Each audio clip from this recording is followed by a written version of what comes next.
back again, and it feels so good. It's Golden Truths, an Umineko podcast, a podcast about Umineko. Episode 5 of this podcast we're all doing. I am Jennifer Booher, host and witch of communication, joined, as always, by my wonderful co-cast of Annabelle Barsky. Hi, I'm recording this episode from a podcast.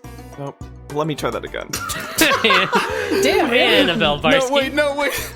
Annabelle Barsky. Hi, I'm recording this podcast from a closet, thus cosplaying Natsuhi. Fully assuming your assigned kin from last episode, which was definitely recorded very recently and not 6 months ago. Just yesterday. Yeah, just yesterday.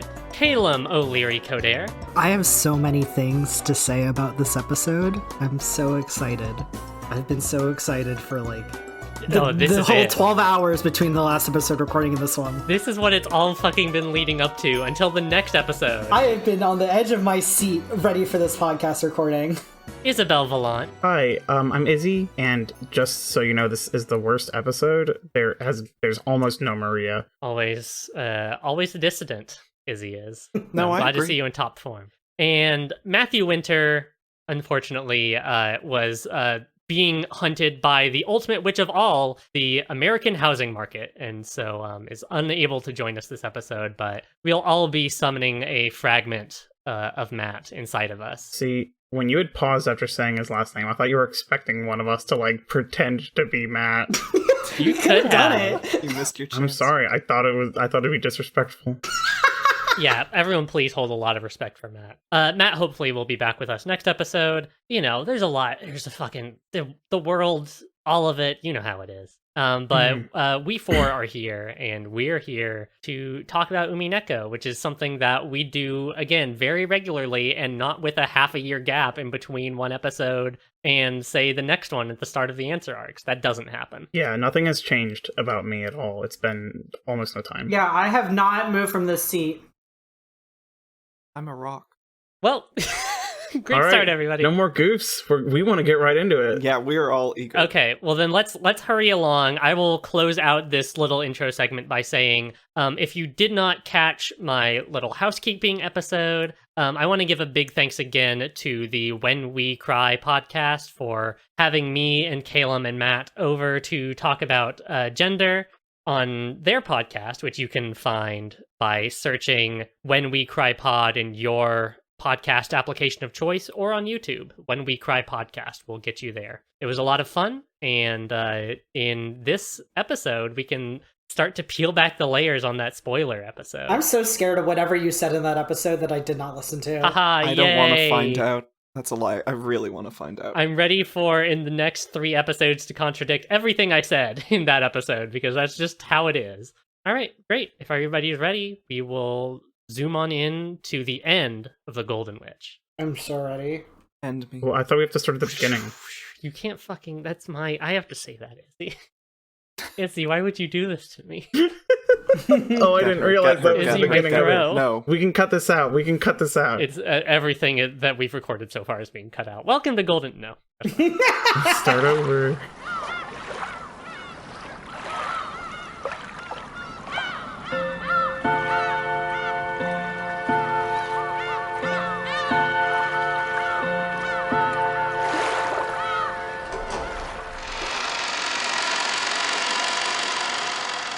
End of the Golden Witch, released originally on August 15th, 2009 at Comiket 76, and released officially worldwide November 17th, 2017, as a part of the full Answer Arcs release.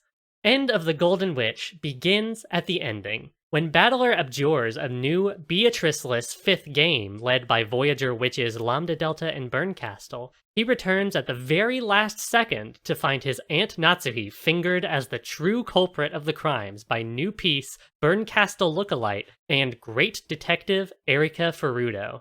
What follows is a full replay of the game's events and backstory, including Natsuhi's decision to fake Kinzo's life after discovering him dead in his study, her blackmailing by the mysterious man from 19 years ago, and the arrival of Erika Furudo onto the game board on October 4th, 1986.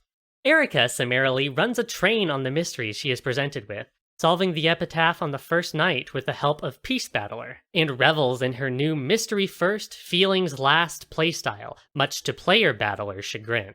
Meanwhile, on the witch's side, Natsuhi attempts to work with Peace Beatrice to conceal Kinzo's death and follow the instructions of the man from 19 years ago, instructions that seem to exist chiefly to frame her for the epitaph murders. Erika, with the help of the living embodiment of mystery, Delanor A. Knox, corners Natsuhi just after the second Twilight, and advances time to the final minute of the final day to prove Natsuhi's guilt for this and all of the game's murders. Battler, finally caught up to the present, fails to find a new truth to counter Erika's and is plunged into the depths of oblivion, dying fighting for Beatrice's game. Beatrice, a barely living doll after the events of Alliance, finds Battler's corpse and, having lost her reason to exist, finally dies as well. Just as Battler, having reached the final truth about Beatrice in his own purgatory, revives. Tears in his eyes, Battler asserts a new theory with himself as the culprit of the fifth game, re-establishes the cat box, and challenges Erika to a final match to prove his position as the new endless sorcerer and the true inheritor of Beatrice's game. What did everybody think about End of the Golden Witch? Wait, first everybody has to clap for Jenn. Yay. Oh, you're not going to be able to hear it, but it'll be on the recording. I am clapping. I hear it, yeah. The applause I've edited into this is drowning everything else out. Yeah, just summon a few goats to help with the applause. Literally, it's all goats. Me and all of my friends. What did you think about End of the Golden Witch? I liked it. I'm going to be honest with you, I loved it, and I also hated it. And not just because of the goofy goof, oh, Maria didn't speak. Like, I had issues with it. It was not as... There were parts of it that weren't as fun to me. It definitely goes in directions that the other episodes did not go in. This story has content in it. Yeah, there is content in it. Things happen, much to everyone's dismay.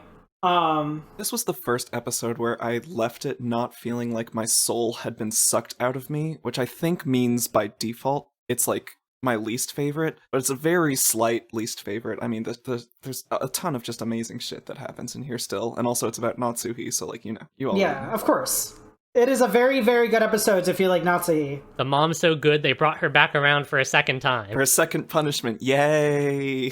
The joys of her. Yeah, End is so interesting as, like, here we are in the answer arcs, in the scattering arcs, the fucking, all that shit I already said at the end of whatever the last episode we did was. And it's really interesting because I think it gives you, or rather it sets up Umineko's approach to the concept of answers, I think, really well, because it's not so much about, I mean, you do get some answers, but the answers you get are answers about context, are answers about, well, what has been happening this whole time, and not so much.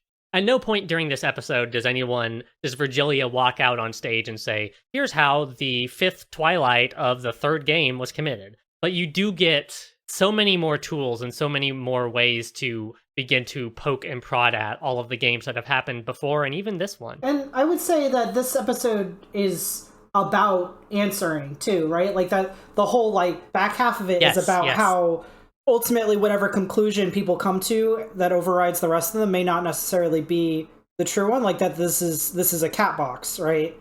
So this is about answers. Mm-hmm. Yeah, I would say the way I was looking at this one is like 1 through 4 all teach me, like, us. They teach me exclusively what's going on in the plot, and like on the game board they give you all the information. Episode 5 is the first one where they teach you how to solve it, and by the way it's being hinted at, it seems like episode 6 is like where they solve it for you if you haven't done it at that point. So I appreciated them like gently showing you like, here's how to make a solution, here's what creating a solution looks like, and here's some ways that you have to consider it if you haven't already figured these angles out, which I think we as a podcast have done a great job about, and I'm excited to talk about all that because we've pretty much kicked ass out here. After hearing Ryukishi07 literally beg to the audience through his characters to please go back and try thinking again and don't just give up, I was like, okay, I guess I should go look again. That touched me. I was touched by that. I think that was sweet that he literally just put it all on the line. He's like, fuck, please enjoy my book. Please. You have to play it to enjoy it. Fine, we'll play. Caelum, I think the way you put it so succinctly is actually really, really useful, that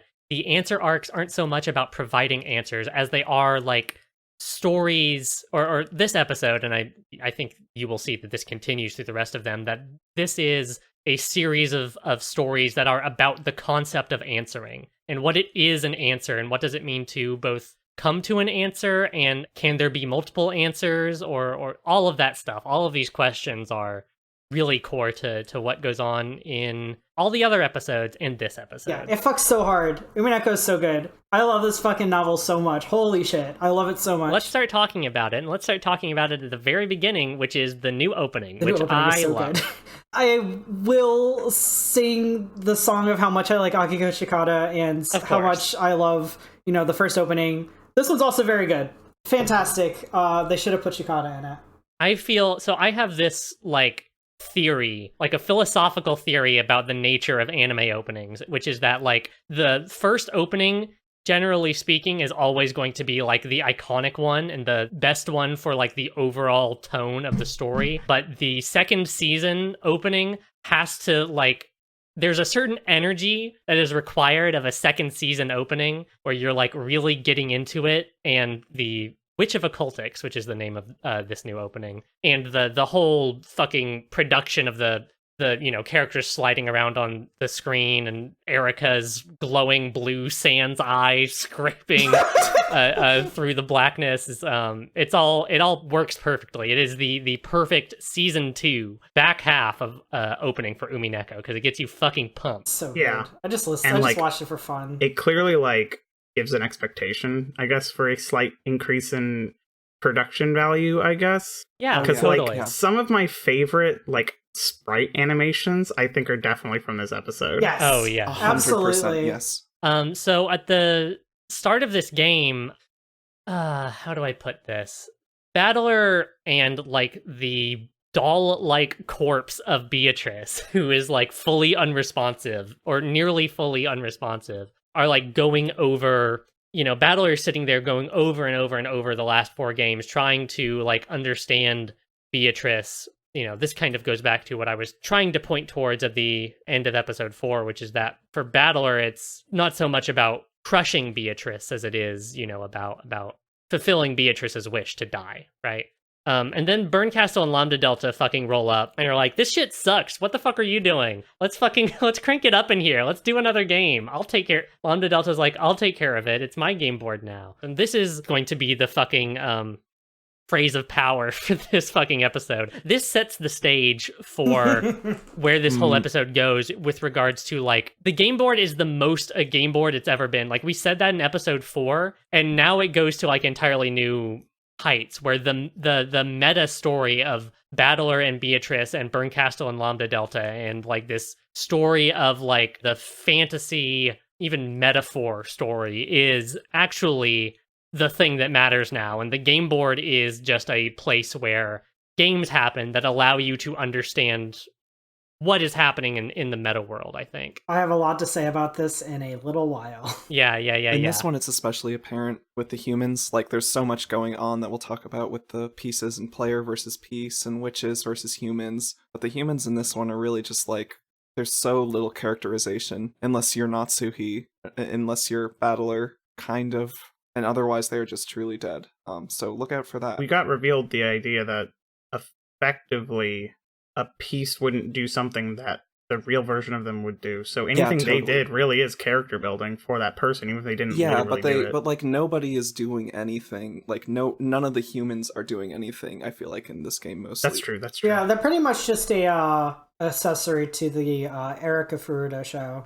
Yeah, Erika. no one has a character arc outside of Natsuhi, really, and everybody else really are kind of ciphers for their own personality. Kyrie doesn't we don't learn anything new about Kyrie necessarily. We don't learn anything new about Rudolph or even Ava, who is one of the humans that has the most focus outside of Natsuhi. We don't learn anything new about her. Even Rosa, when she gets invited to the sibling scheming session before the family conference of 86, and she has to pretend that she is mad at Maria so that she can cancel their trip to Disneyland that they had planned. none of that's new. None of that like gives us new information about these characters, which I think like goes to show how much this is about like the mystery and the gameplay, the mechanics, you know, who are the players really. We know everything we need to know about Rudolph and Hideyoshi and Kyrie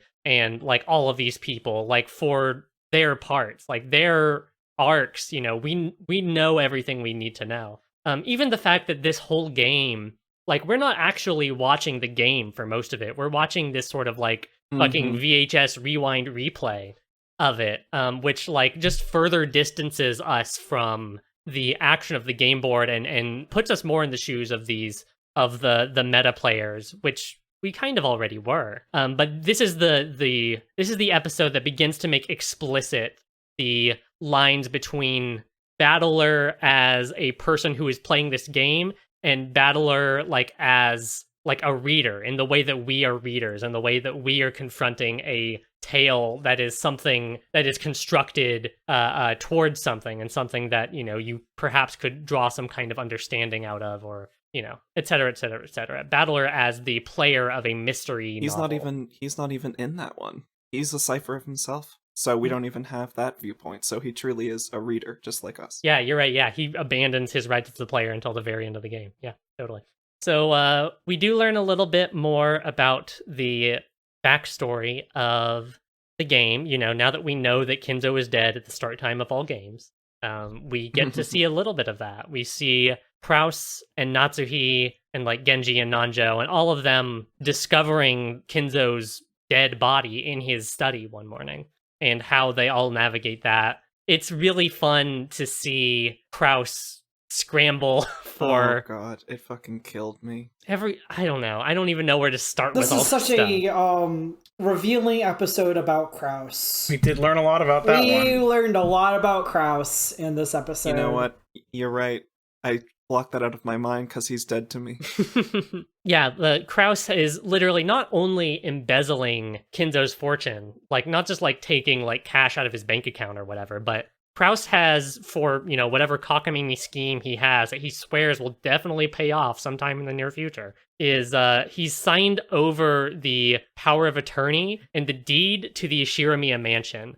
So like these rich characters are literally like, to further like the themes of like unreality of the presentation versus the actuality of the hidden reality. Like literally these people are not rich. Literally they are living in a house that they do not own, in wealth that they do not possess. I think it's really fun how that metaphor gets like fully extended out to the material reality of these characters' lives at this point. Krauss would start his own cryptocurrency. Yeah, Kraus Coin. Look for Kraus it. Coin. Oh my god, he would do a cryptocurrency if he were alive in the modern era. Yeah, to sort of like, you know, the murders of 2016 instead of 1986. God, can you imagine Natsuhi, you have to understand, this NFT that I own will surely appreciate in value. I only need 6 more months. And then I swear we will see returns beyond our wildest dreams. Drag his ass. They can just right click it and save There's something here about the gold being minted NFTs. I'm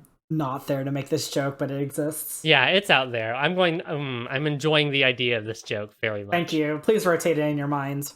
We also see Natsuhi sees Beatrice, like the piece Beatrice, not player Beatrice, but the Beatrice of the game board, and Gop and Renove and Virgilia and all those people all like appear before Natsuhi, and you know, together they all like quote unquote resurrect Kinzo, which Izzy, you wanted to note this as the Izzy was right section, so I yield the floor to you. Yeah, I was so fucking right. You might recall in almost literally every episode up until this point, my seemingly unhinged screeds about how magic works in this universe. I was fucking right. Oh my god, the fact that all the bits of magic are kind of displayed as, and this episode pretty much spells it out exactly like this, is that whenever you're presented with magic, it is everybody who is there as an observer is saying that is what's happened. So that's what we see as having had happened. And that's very key, I think. It's not just that magic is fake, but the idea that magic is something that results that can only exist when everyone is in accordance, right? When everyone agrees that Beatrice is there, then Beatrice can be shown to be there, because that is the literal truth that everyone has agreed to, and that is the nature of the cat box, of literally the rules of the game board. That's really key. In that regard, it's like magic is real, and it points that out a lot, where it's less... This episode, I feel like, really wants to hammer home the idea of that line that they always say, which is, without love, the truth cannot be seen.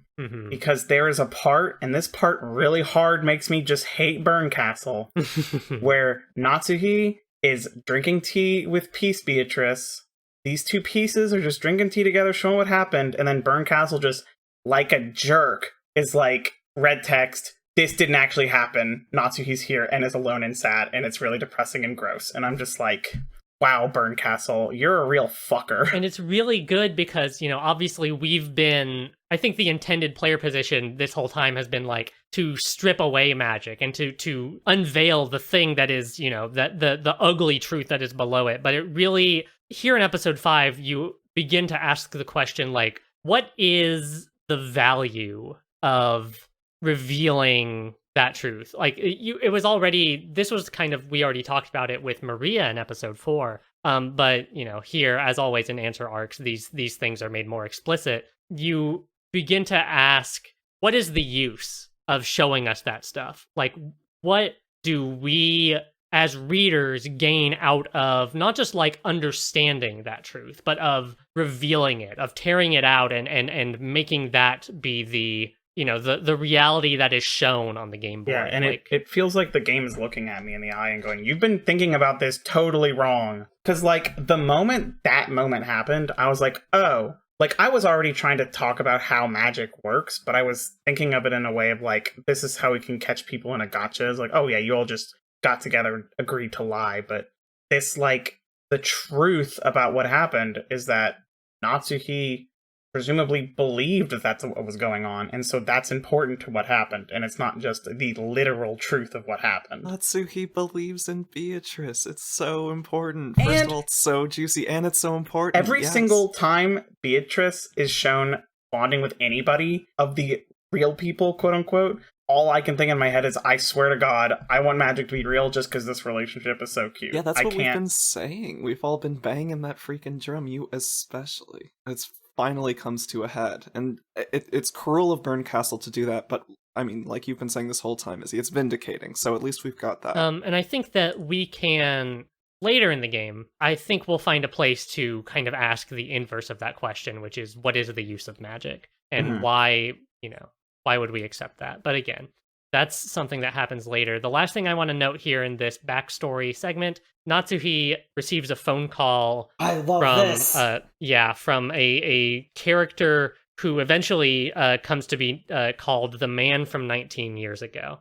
And this person accuses Natsuhi of some kind of horrible sin that comes out towards the end of the episode, and maybe we can talk about it there, but like, this new piece that's been introduced, we don't actually get any red truth about the man from 19 years ago. Lambda and Burn even have a little scene where it is pointed out that, like, Lambda's whole strategy for this game is to withhold as much red truth as possible, because that actually keeps people guessing, which of course reveals a lot about Beatrice's playstyle as someone who actually used a lot of red truth. We will talk about Beatrice very, very soon. What did everyone think about this? So fucking juicy. So important. This unlocked everything for me. This unlocked my mind. This led me to something resembling a solution. And also it was like so fucked up and juicy, of course. It's so juicy. My first thought, honestly, was like, oh, they're just running this game and they've popped Erika in here, and there's also this other 19th person.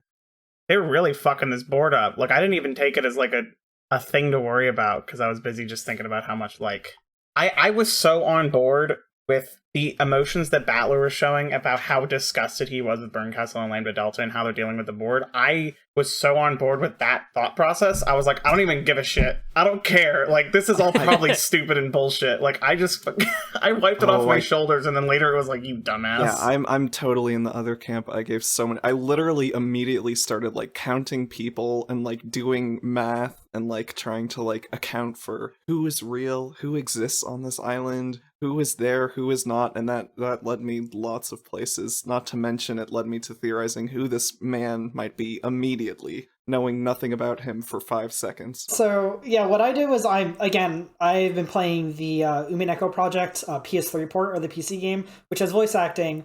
So I immediately, like, recognized the voice actor, sort of. But you didn't recognize it enough. I didn't recognize it enough. I knew it was someone I hadn't heard, like, I'd heard of before. So I spent, like, something like 2 hours, like, flipping through various gacha games I play and matching them to, like, the voice actors in the Umineko cast to try and figure out who it was. And ultimately it was pointless because, like, I'm now very certain who voice acted that character, but, like, their other character almost certainly wasn't the man from 19 years ago. Who voice acted It's Kenichi Suzumura, who's the voice actor of George. Red Truth, no it is not. The voice actor? The voice actor for the man from 19 years ago is not George's voice actor. Yes, it is. Beans. What? I guarantee you it is not. No, I'm completely certain of the this. Red Truth. Yeah, I'm gonna just I clickety-clackety. spent like a fucking hour, like flipping between like various characters that Kenichi Suzumura voiced and the man from 19 years ago. You're telling me I'm wrong? String and clippings bore falls down. I am telling you that you were wrong. No, I mean, no. It's not really a spoiler, but it because like this ends up being it's not relevant. Ultimately. Yeah, but it is the voice actor for the man from 19 years ago is in fact Daisuke Ono, who is Battler. Really? Oh yeah. Oh damn. Jotaro? Yeah. Yeah. Daisuke Ono versus yes, Battler. God.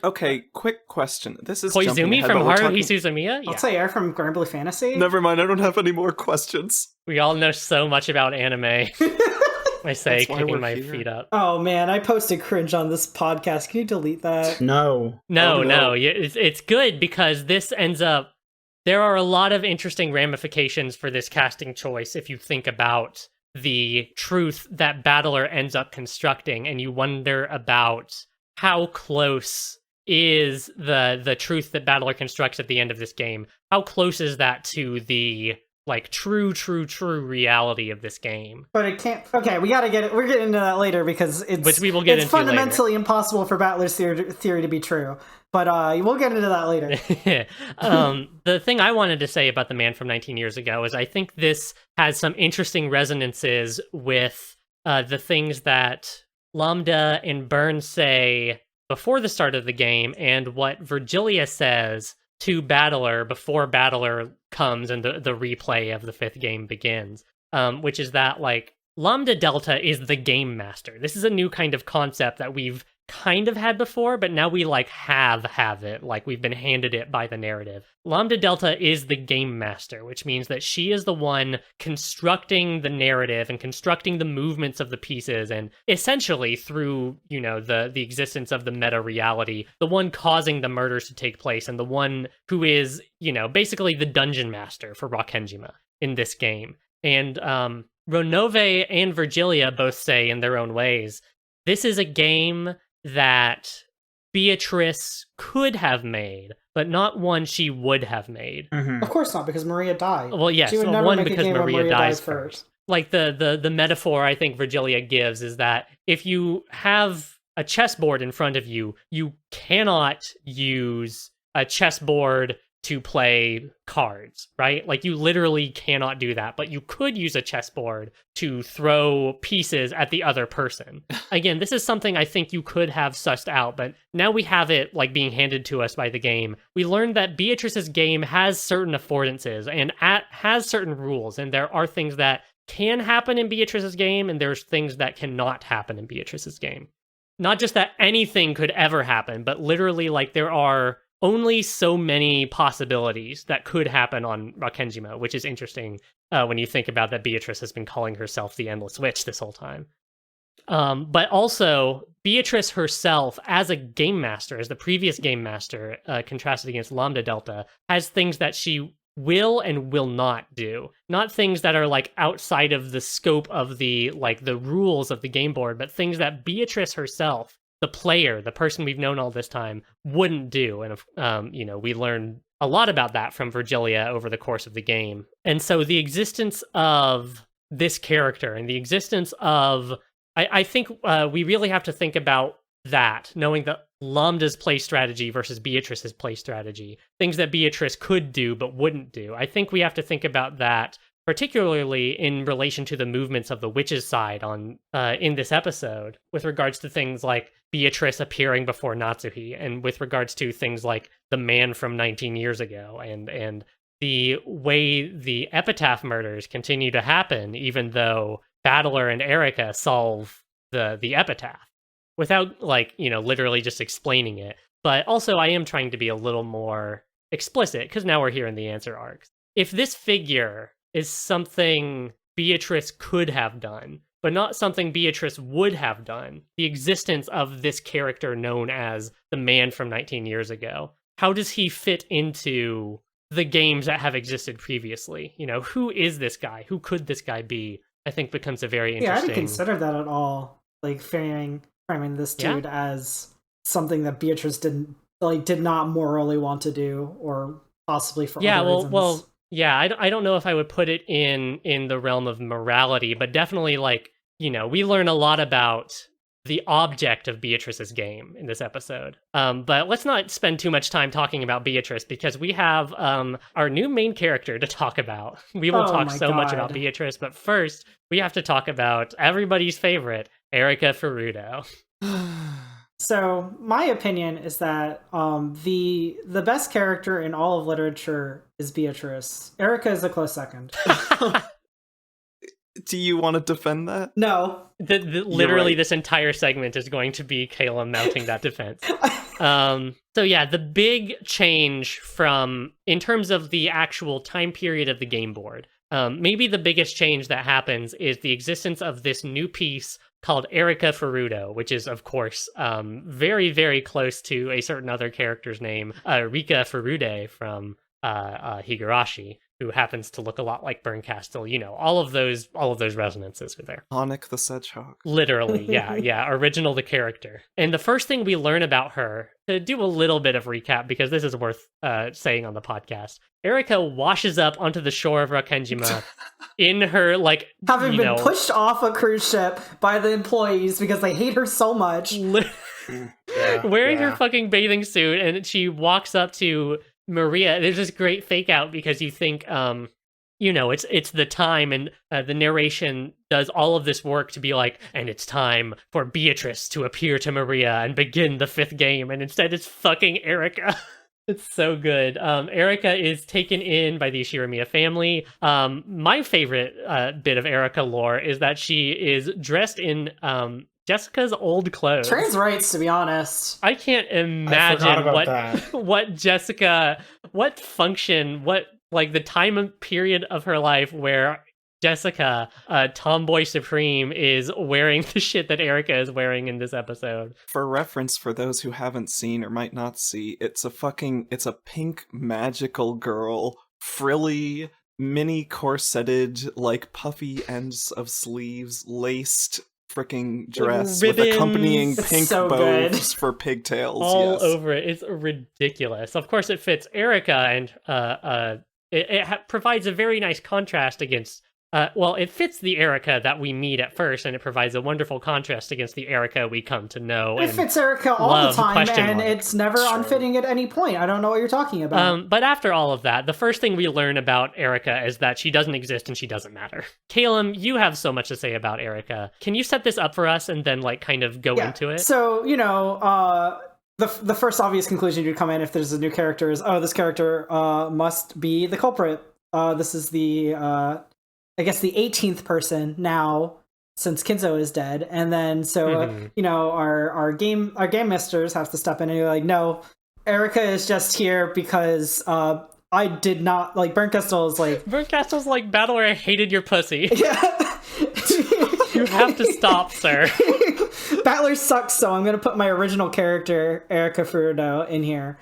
And boy, what a character she is. Something that I think is really interesting about her is that she is like the flattest character in Umineko. Like every other person, on the game board, possibly with the exception of this episode, is like someone with like characters with a lot of like dimensionality, right? Like with a lot of like different layers to them. For ones that exist on multiple layers of the game board, you can kind of like understand like why they have independent reasons for the same actions. Not with Erika. She is the detective, and that's it. Like if at any point somebody on the game board tried to question why she would do anything, she could genuinely not come up with a reason better than she is the detective, and detectives do this. And I truly love that for her. That literally happens. That happens. It literally does that. Times. Yeah. It's so good. I love that for her. Pisses me off so much.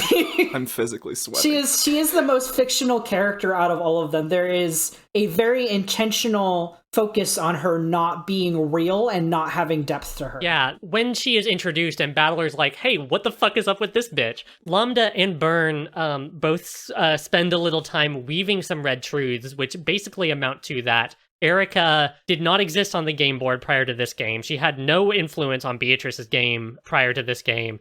She does not count towards the people total that Beatrice was talking about at the end of episode 4. Literally, like, she exists to be a cipher for this new playstyle that Bernkastel and Erika put forward of mystery, not anti-fantasy, not arguing against witches, but arguing for this story, this game being a mystery game. Yeah, it's like Erika like grabs the hammer and tries to beat this story into being a mystery novel. Literally. That's like, her entire like modus operandi. Yeah, we get the red truth that she is the detective, and like she truly exists as, when you think about what a detective does in a mystery novel, and you think about what a detective is in a mystery novel, a detective, in kind of classic Golden Age mystery, or really kind of orthodox and neo-orthodox mysteries from Japan, which both pull very heavily from Golden Age mysteries. The detective exists to be the perfect lens through which the reader views the story, and through which the reader can divine everything about the narrative, about the clues, about the state of the world, and like the detective has no capacity to be fallible in any of their observations, because the detective is the thing that facilitates the existence of mystery stories. If the detective is just wrong about something, if there is a hidden door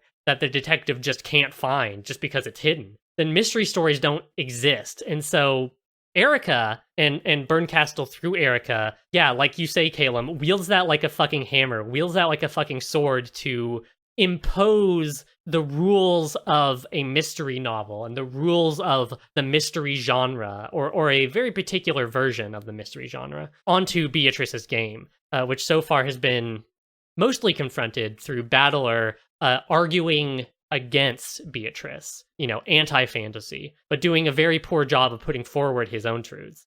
Where Erika is all about putting forward that truth. It's about a positive argument, not a negative argument. It's about arguing this is mystery, this is not fantasy. Yeah, like Battler wants to disprove Beatrice, and Erika wants to prove she's right. Yes. Which there's a lot of interesting genre work happening there. That one of the first things Erika does upon her like arrival onto the game board is she has this whole thing where she talks with the with all the relatives, and eventually with Peace Battler ends up solving the epitaph. It's so funny that you don't find out how they solve it, by the way. It's so good. I still don't know. Please tell me. It's so good. This one I'm not solving this myself. Please tell me. Let me go. Hey, this whole episode is about making you solve it yourself. I'll solve anything else. Anything else. But while she's doing that, she has all these little, she has this quirk where she talks about her little gray cells, which is, of course, Poirot. Yeah, pulled directly from Agatha Christie's Poirot. Erika, like, is, if Delanor, this character we meet later, is like the embodiment of like the mystery genre, Erika really is the embodiment of like a very particular kind of mystery reader, of a very particular kind of mystery fan. That's really about like solutions and about logic and about the pure joy of reasoning, which is something that Umineko has a very, very big opinion on. Caelum, how does Erika relate to the game board? Okay, so I went over this a little bit earlier, but she is the single character where every version of her that exists is like they have the exact same motives for what they're doing, right? Like, because it's things like Battler will do things on the board, and like the Battler, a level above him in the like outside the game board will have a reason for doing that, and it is a different reason than the Battler on the board itself, but it's the same conclusion, right? Like Erika doesn't do that. She exists because Bernkastel is her master, and she serves her, and that's it. Yeah, she's a power gamer, right? Like she is there to solve the mystery. Yeah, she's fucking min-maxing. Like, oh my god, I really want to get into how unhinged she is so badly. Oh, well, I mean, all of her tape seals that she does. That like she like starts like trying to one up every kind of evidence possible to disprove her like nuts ass theory on who the culprit is, like the absolute wild extent that she does, and like trying to like contextualize that and the idea of like she doesn't know that a murder is going to happen yet, but she goes around taping every single fucking door and window shut, like in a typhoon. Like it is hurricaning outside, that like this is like something that no real person would do, but because she doesn't have any kind of like obligation to be a real person, she can just do it. I think it bears like clarifying explicitly that, there's all sorts of weird stuff about like she is Bernkastel's piece, she's not real, blah blah blah, but like Erika is literally a human to the same extent that all of the other quote-unquote pieces on the board are human. Like, she cannot, like, fly around or, like, pass through rooms. Like, she's an ultra-mega human. She's, like, a crazy, like, robotified version of what, like, a mystery detective human might be if they were to do all sorts of things, like stay up all night next to a wall listening for weird noises for like 5 hours, just standing in the same spot, like things a person wouldn't do. But she is technically limited by human limitations, and she does not literally have the answers for this game, nor is she constructing this game. Like she is bound by the same stuff Battler and everyone else are, Battler especially in the previous games. She's just ridiculous. She is that person that you're role-playing with on a forum, and it's 2008, and this person just doesn't ever want to lose a fight ever. So, when faced with like reasonable opposition, they just come up with more and more like tenuous reasons for why they're right, and they won. Mm-hmm. And the reason that Erika can do that is because she's approaching the game board as a game board, right? She's approaching it as like a thing to be solved, where Battler has, through what has in the past been called incompetence, but Battler still has empathy for these people he grew up with, even if he is this kind of like being that exists above the game board at this point and is like, he's also fighting to free himself and to go back to the world that he was in. And so he has like a connection to these people, and he has empathy for, even after seeing fucking Shannon die for the 4th time or whatever, it still hurts him, it still phases him. And that is Erika, unshackling herself from that is what allows her to be the supreme super duper detective that she is, which of course is very, very pointed. Yeah, she has no stake in the matter, and she's totally fine acting like a sociopath to everybody. It rules. I love her so much. She solves the epitaph, but she says, I don't want to take any of the gold, even though I basically solved it, because I don't give a shit. I just enjoy solving the puzzle. And yeah, I mean, I don't know. It's so... I love Umineko. I do. I mean, I'm hosting this podcast about it. But there's nothing particularly subtle about the way Erika exists as a character and like the relationship to the notion of without love, it cannot be seen, right? Yeah, she is certainly a person that is without love. Love that for her. I love that she's like a supercomputer person, and she has like a not possible realm of techniques to use to solve any possible mystery, but the lack of emotions is a limitation for her, and she doesn't have witch powers, which is also a limitation for her. So it's fun to see her undone in that way throughout the course of this barely undone at all, but where she is, when she's like quoting this or that thing, she's like, this mystery first happened at this moment.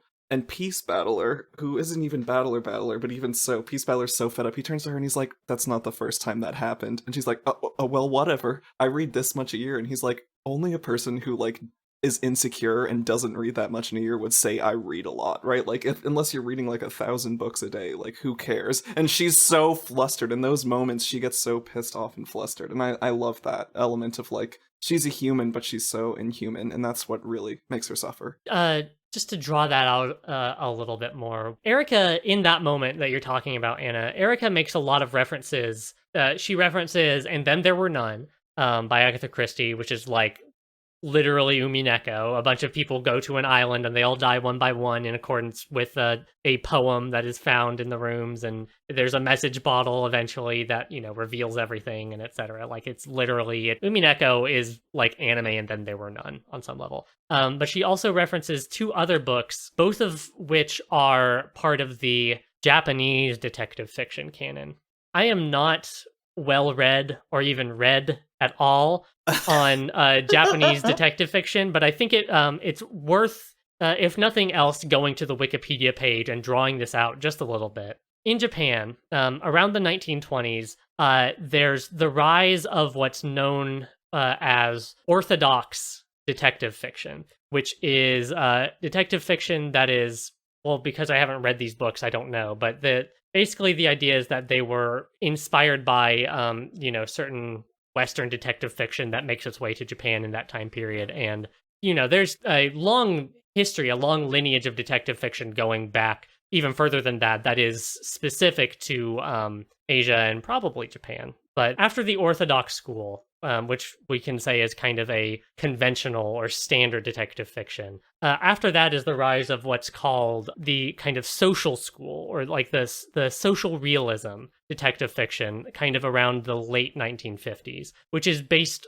more in characters that are more embedded in society and less about kind of like a sort of logic puzzle and more about like figures that are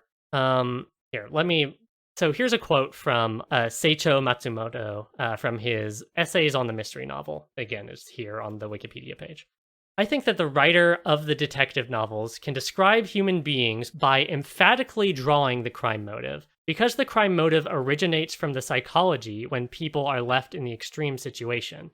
After World War II, I don't think that writers of the detective novels succeeded in drawing human beings enough. Rather, I think that from the beginning they abandon the will to draw that human being. In this way, detective novels became a game for narrow-minded enthusiasts. From old days, I had a dissatisfaction towards a detective story of the kind that common people wouldn't be interested in. I had this dissatisfaction for the writers who continue to write these detective novels. I will not assert that a detective novel has to be literary. However, I hope detective novels can be written that we can appreciate as more than the minimum standard as a novel. So basically, like, trying to get past this sort of like game-like, very strictly about like solving something mystery novel that existed before and pulling in more elements of social realism. So that happens for another 20 years. And then in the 1980s, there's a revitalization of the Orthodox school called the New Orthodox or Neo-Orthodox school of mystery novels in Japan, headed by people like Soji Shimada, Yukito Ayatsuji, both of whom I believe are referenced in episode 5 here. Here's what Ayatsuji has to say. Which is actually from, like, is a fictional quote, or a quote from one of the fictional characters in his novels, The Decagon House Murders. To me, detective fiction is a kind of intellectual game, a logical game that gives readers sensations about detectives or authors. These are not to be ranked high or low, so I don't want the once popular social school realism. A female employee murdered in a deluxe suite room. Criminal police's tireless investigation eventually brings in the murdering boss-cum boyfriend, all cliché. Political scandals of corruption and ineptness, tragedies of distortion of modern society, these are also out of date. the most appropriate materials for detective fiction, whether accused untimely or not, are famous detectives, grand mansions, suspicious residents, bloody murders, puzzling situations, earth-shattering schemes. Made-up things are even better. The point is to enjoy the pleasure in the world of reasoning. But intellectual prerequisites must be completely met. Erika said that. Yeah, Erika said that. I remember when she said that. Yeah, she just straight up said that. So Erika existing as this player who is very firmly embedded in this kind of neo-orthodox school of thinking. Neo-orthodox novels sometimes included things like diagrams of like the entire mansion, and like the solution would hinge on you realizing that the entire mansion has a slight 5-degree grade to all of its floors, and that, like, you know, helps you understand how the murders took place. And it's like taking the idea of the mystery of a logic puzzle to its like fullest extreme, where it's really more about playing that game than necessarily about any kind of like social realism to the novel. I'm sure this is all like, you know, much more complicated than this, but this is what I kind of have access to right here and now, trying to read some big visual novel and also do a podcast about it. Well, I appreciate. Yeah, thank you.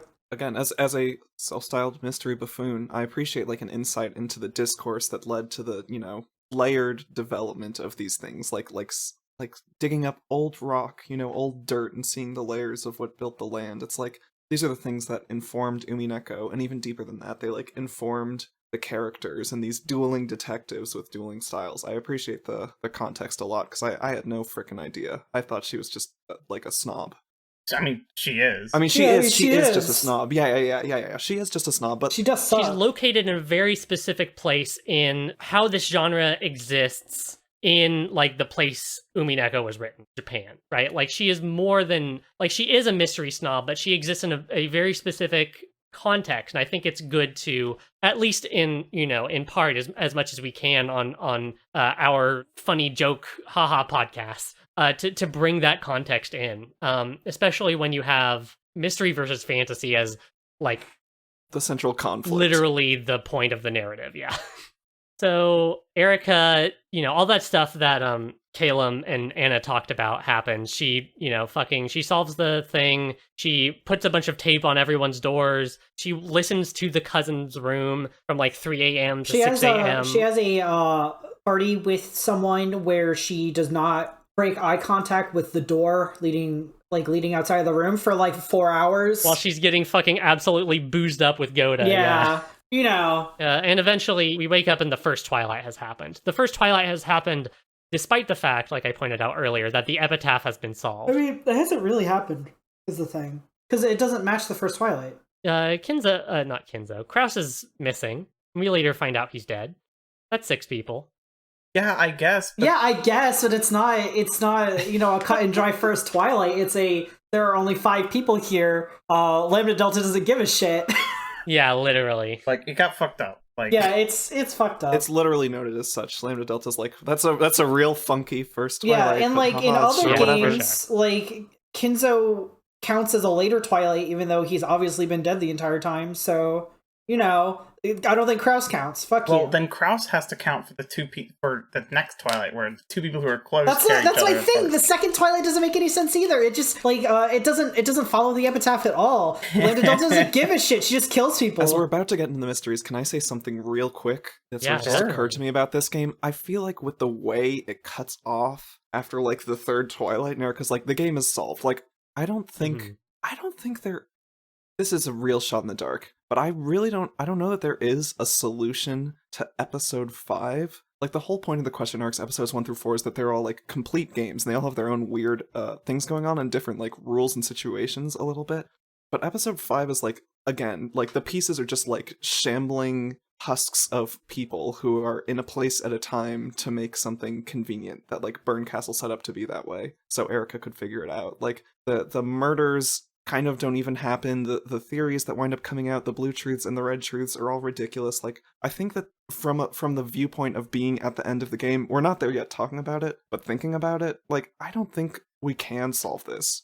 I don't think we're supposed to like figure out the first Twilight. You know, it's not 6 people. The second Twilight, that's all messed up too. Like I think the point is those things are not happening. Like, we're not within those realms. This isn't quite Beatrice's game. And so take the information you're given and like use those tools, the murders that you do see, the setups that you do see, to interact with the red and blue truths given in this game. But like, I don't know that we can solve it. Yeah, I don't know who did these, straight up. Like, I don't know who the murderer is, because it's... He rubs my grubby little hands together. Taking all the red truths in mind, it isn't Natsuhi, it isn't Battler, and those are the only two theories that come up. How is it not Battler? There's a red truth established at the end of episode 4 that he's never the culprit. Oh, I forgot about that one. Yeah. So, if red truths apply across all games, which I do believe so, then Battler did not do this murder. Oh shit. Well, fuck. Now all my theories are fucked. I forgot all about that one. Like, I was so focused on like the bit of dialogue during like a later fight where it was like, but you're the detective, Battler, you can't be fucked up, and he's just like, but I'm not the detective this time. So I was like, I guess it does mean Battler can do it. I mean, I think there are ways you could argue around that red truth and have this Battler be the culprit. Which we can get into later. But I have no fucking idea who did it, and I don't think it's Battler. While Izzy tries to put all of her Lego pieces back together, Caelum, your next point here is Erika in TV tropes. I don't know what I meant when I put that down. I've been staring at that for the past hour, and I'm like, I don't know what that means. No, don't tell me you don't know. I've been waiting for that. Yeah, you gotta come up with one. Come up with one. Hold on. Everyone go to TV tropes real quick. Just find a random one and try to apply it to Erika. Whoever says the first one wins. We've got. I think what I was intending with that, and I straight up do not remember what I meant when I wrote down Erika and TV tropes on our worksheet. Is that she categorizes stuff like TV tropes does? I mean, she is kind of that.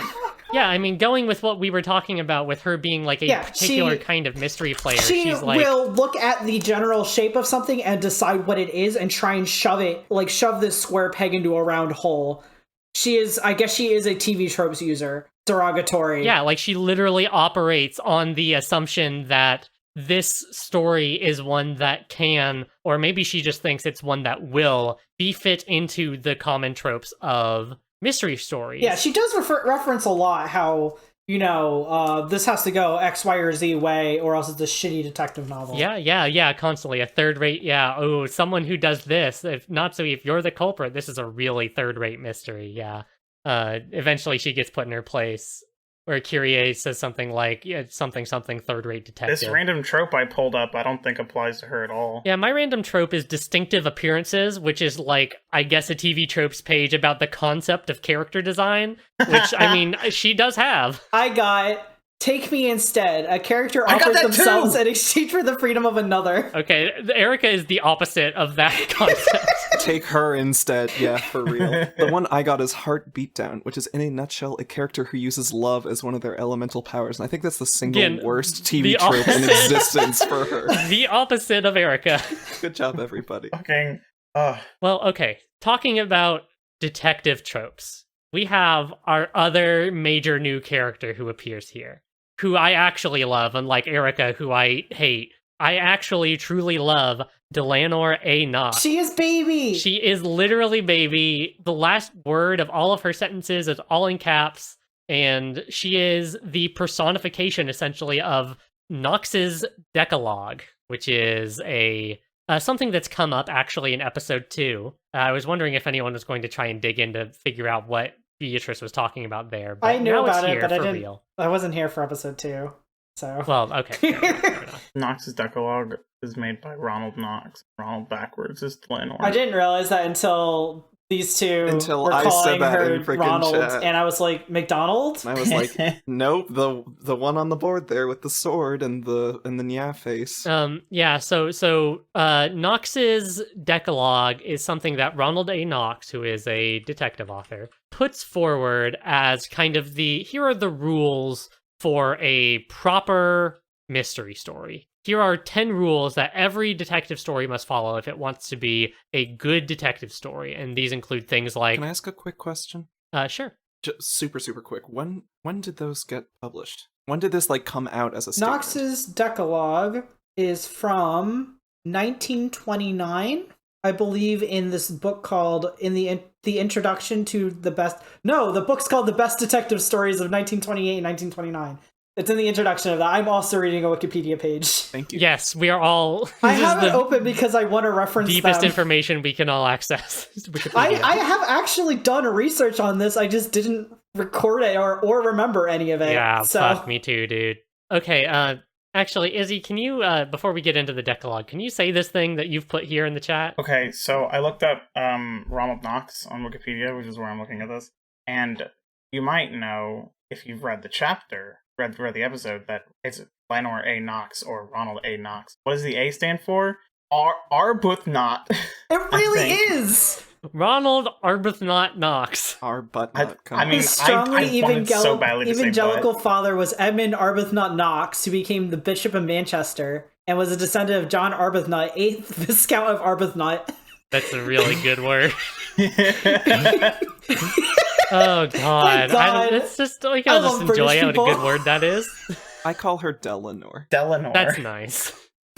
I mean, in Japanese, it must actually be like Dora or something, right? It's something like that. So it is. So there is a vowel in there. I just like pretending there's not. Anna, you sent me 1,000 years back into the past because one of my OCs when I was like 10 years ago was named Delano, and I thought you were fucking talking about my OC, and I was like, what's happening? This is her now. Feel old yet? Congratulations. This is her name in Japanese, which is... Okay, well, I can't read I'm going to open up Google Translate.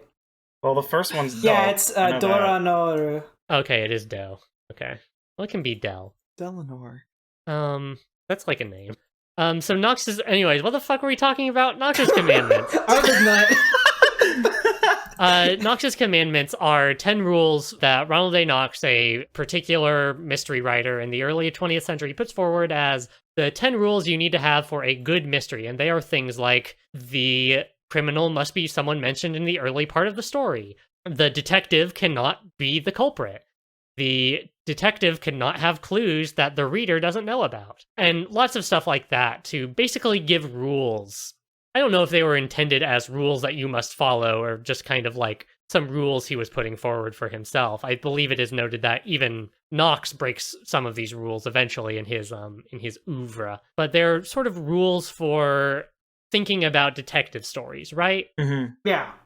These end up being really useful to Erika as so they're caught in this fight between Beatrice and Erika, who as the detective, you know, they fucking have fights. There are fights in this Yeah. So in this episode, the like witch fights, which I'm always talking about and are always my favorite part, are actually like mystery fights. Like they're still displayed as like weird witchly magical-esque beings doing flips and shit, but the means by which they're fighting, it's not just like them throwing punches. Like they're using red and blue truths and pulling from different techniques like Knox's 10 rules or some bullshit we made up about Kinzo to like prove or disprove each other, to like attack or defend, for example, is how the fights work. And there's only like 2 or 3. I think there's literally 2.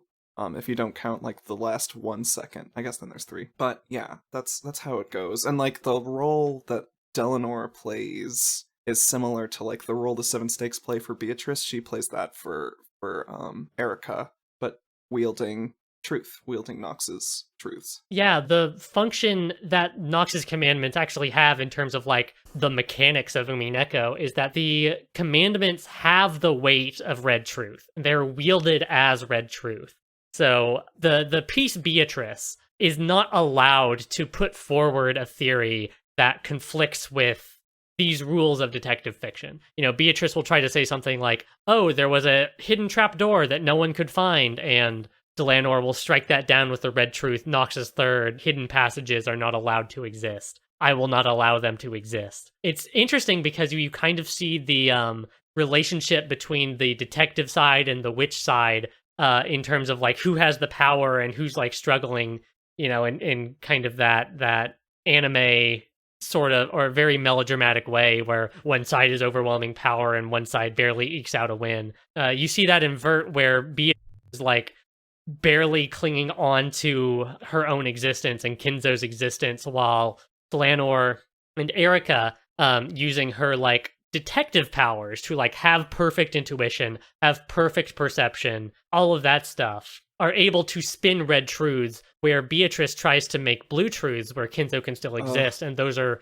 struck down by the red detective truths, the red mystery truths of Delanor and Erika. It's so good, though, like, using blue truths, which were originally the detective's only tool, to become the tool of the witch. Ugh, the narrative. So good. So and good. You start to see the blue and red truths being used like in the same statement, where within one paragraph, it will swap from blue to red back to blue as you see like the arguments that they are building are literally the weapons that they are fighting with, right? And the red sword, the red key, and the blue key that Delanor have power because they are being wielded as a part of the argument that you're having back and forth, right? And it's great, and it's like it's fucking anime flips, and the choreography in this episode is actually really fucking good. Which is a wild thing to say. Yeah, it's a novel. The fucking animations. The best thing that happens is during one of the later fights when Battler and Erika are fighting, and Erika attacks Battler, and then Battler slowly fades out, and then the camera pans to put Erika on the other side, and then Battler shows up behind her like he's in fucking Dragon Ball Z.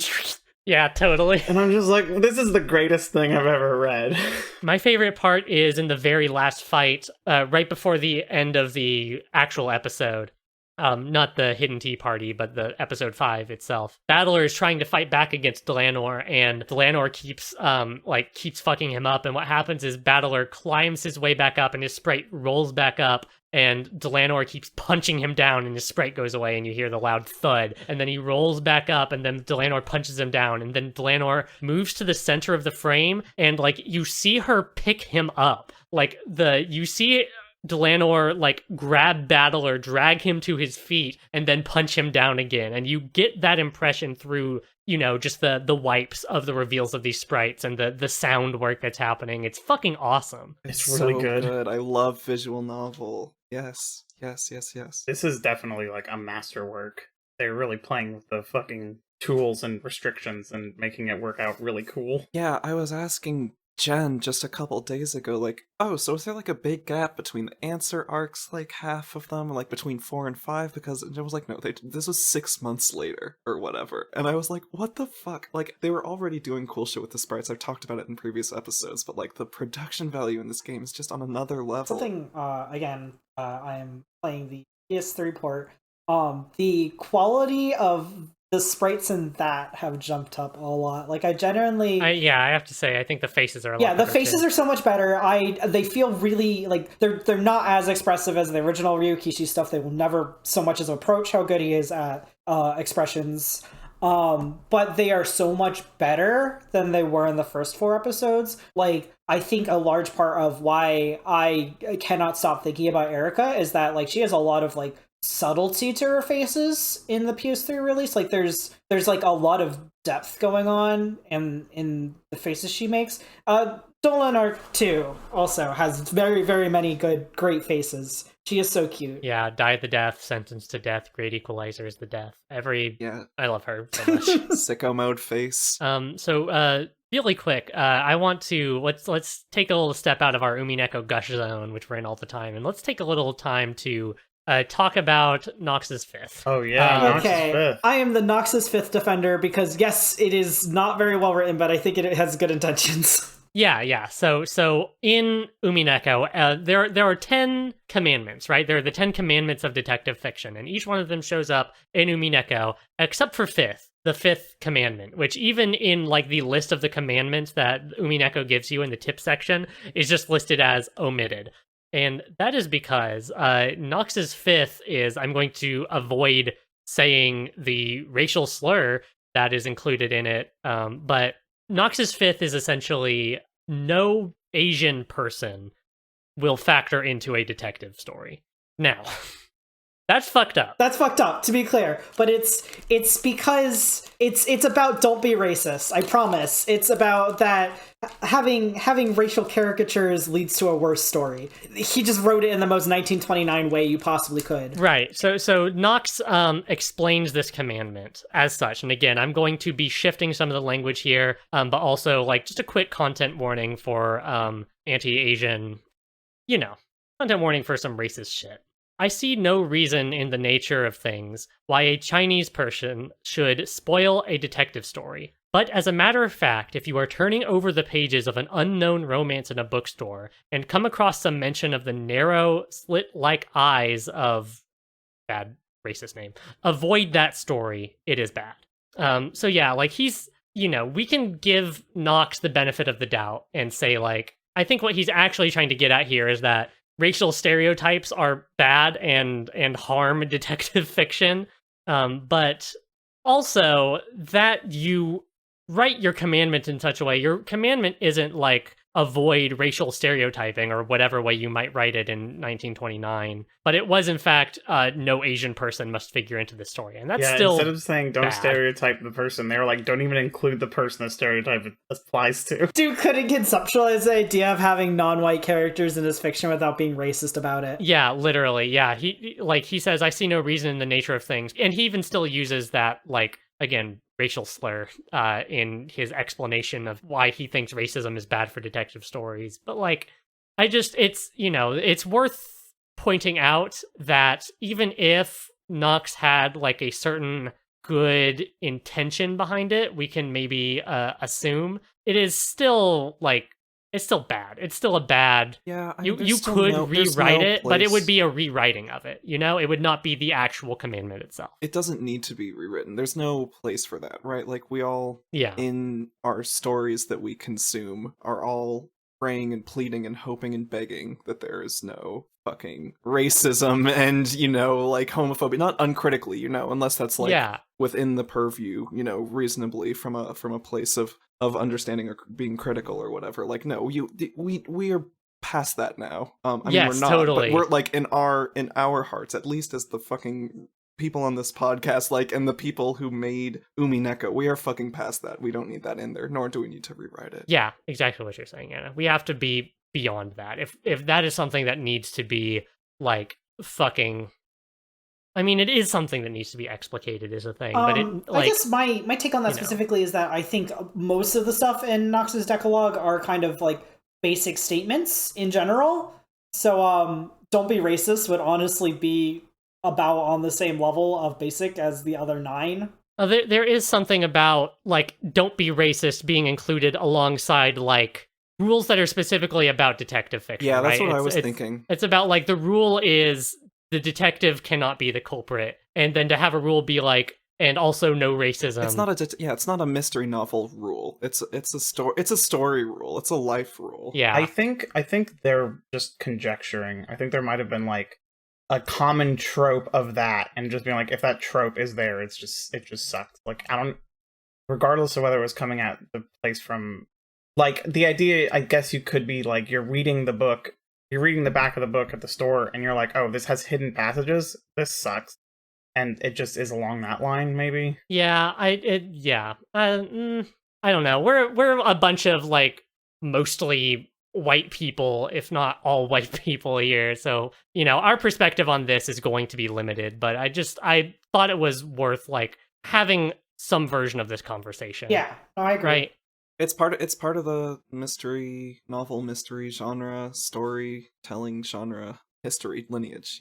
It's part of it too. Yeah, totally. Same as the other part we did before. I think it's worth mentioning for sure. But let's get back into Umineko now. Let's fail to solve some mysteries using the other 9 rules that are about hidden doors and not tripping over your shoelaces. Yeah, definitely. Izzy, you have here on our little document that you want to talk about pieces and players, and I feel like this is a pretty good place to talk about that. What do you want to say? I'm something that I've paid a lot of attention to and I was curious about during the question arcs was how each individual character and instance of the character was related to each other. Like, the first time this really comes up is in episode 2, because Battler is playing the game with Beatrice, but then on the board is also another Battler, and at times there are sentences that Peace Battler will say that makes me think he understands the things that Battler and, like, the meta world understands, and I'm just like, okay, where exactly is this? Where's the line? What's happening here? So I've paid a lot of attention to that. And because we're in the answer arcs now, they're kind of laying it out on a silver platter for us. The pieces are just kind of like snapshots of the people who just act as they would normally act unless they're being directly controlled by someone who can control them in the meta world. Like, Peace Battler doesn't just sit around like an asshole until Battler says, hey, do something. Well, I mean, sometimes he does. But, like, Peace Battler will do what Battler would have done in the situation without being controlled by a meta individual. Yeah, totally. Like, what we learned through this episode is basically that, like, pieces tend towards actions that they would actually take. You know? Like even if you are controlling a piece, it's not that you could make Ava run up to Natsuhi and kiss her clean on the mouth, right? Like, that's something Ava would never, ever do. I don't know if that's a good example, Wild Jenn. thing to say right now. I'm done. But that, like, I think what this little bit of information actually does, more than, like, spell out the, like, the mechanical rules of, like, the meta world and the regular world, more than that, I think it points the player, us player, not player battler, the reader, towards the idea that, like, you can trust that these characters have internal lives that they are consistent with. You know, it's not like I was kind of saying earlier. It's not just anything fucking goes, and Natsuhi could be this way in one episode and this way in completely differently in another episode. But that they do have an interiority that they remain true to through through all of it, and that you can, you know, even though it is not stated in red, that you can trust that interiority if you can find it. Mm-hmm. So vindicated by the statement that, like, character readings are important and do have meaning. It's not that what you see is literally what you get in terms of what a character presents or does, but it's that each character is true to themselves through all of these, so you can, from their actions, whether they're really happening or not, whether it's something that happens during a scene with magic or not, like, you can understand why they might do this, or why they might say that they were doing this, or why they might say this out loud versus think this way in their head in a different episode. Mm-hmm. Yeah. I was personally so glad about that one. This comes up literally because Battler, in the first fight, saves Beatrice heroically. He, like, does a backflip out the window, and there's red truths later about what actually happened and blah blah blah, but, like, basically he backflips out a window, says a cool line, catches Beatrice in his arms, and all but gives her a big smoochie on the lips. And I know him talking, that's Peace Battler, and Player Battler talking to Virgilia is like, I didn't do any of that, I wasn't even there for that part, I was still controlled by Lambda Delta. And Virgilia's like, no, you literally did do that. Like, none of that was things that you wouldn't have done. All of those happened because that's how you behave, and what you would have wanted to do, what you would have done. And so it's an important part of the whole frickin' with love, it can be seen theme. Mm-hmm. Yeah. Finally inverting that, right? Not just without love, it cannot be seen. Yeah. What really brought the question into my head was when Erika and Battler solved the puzzle.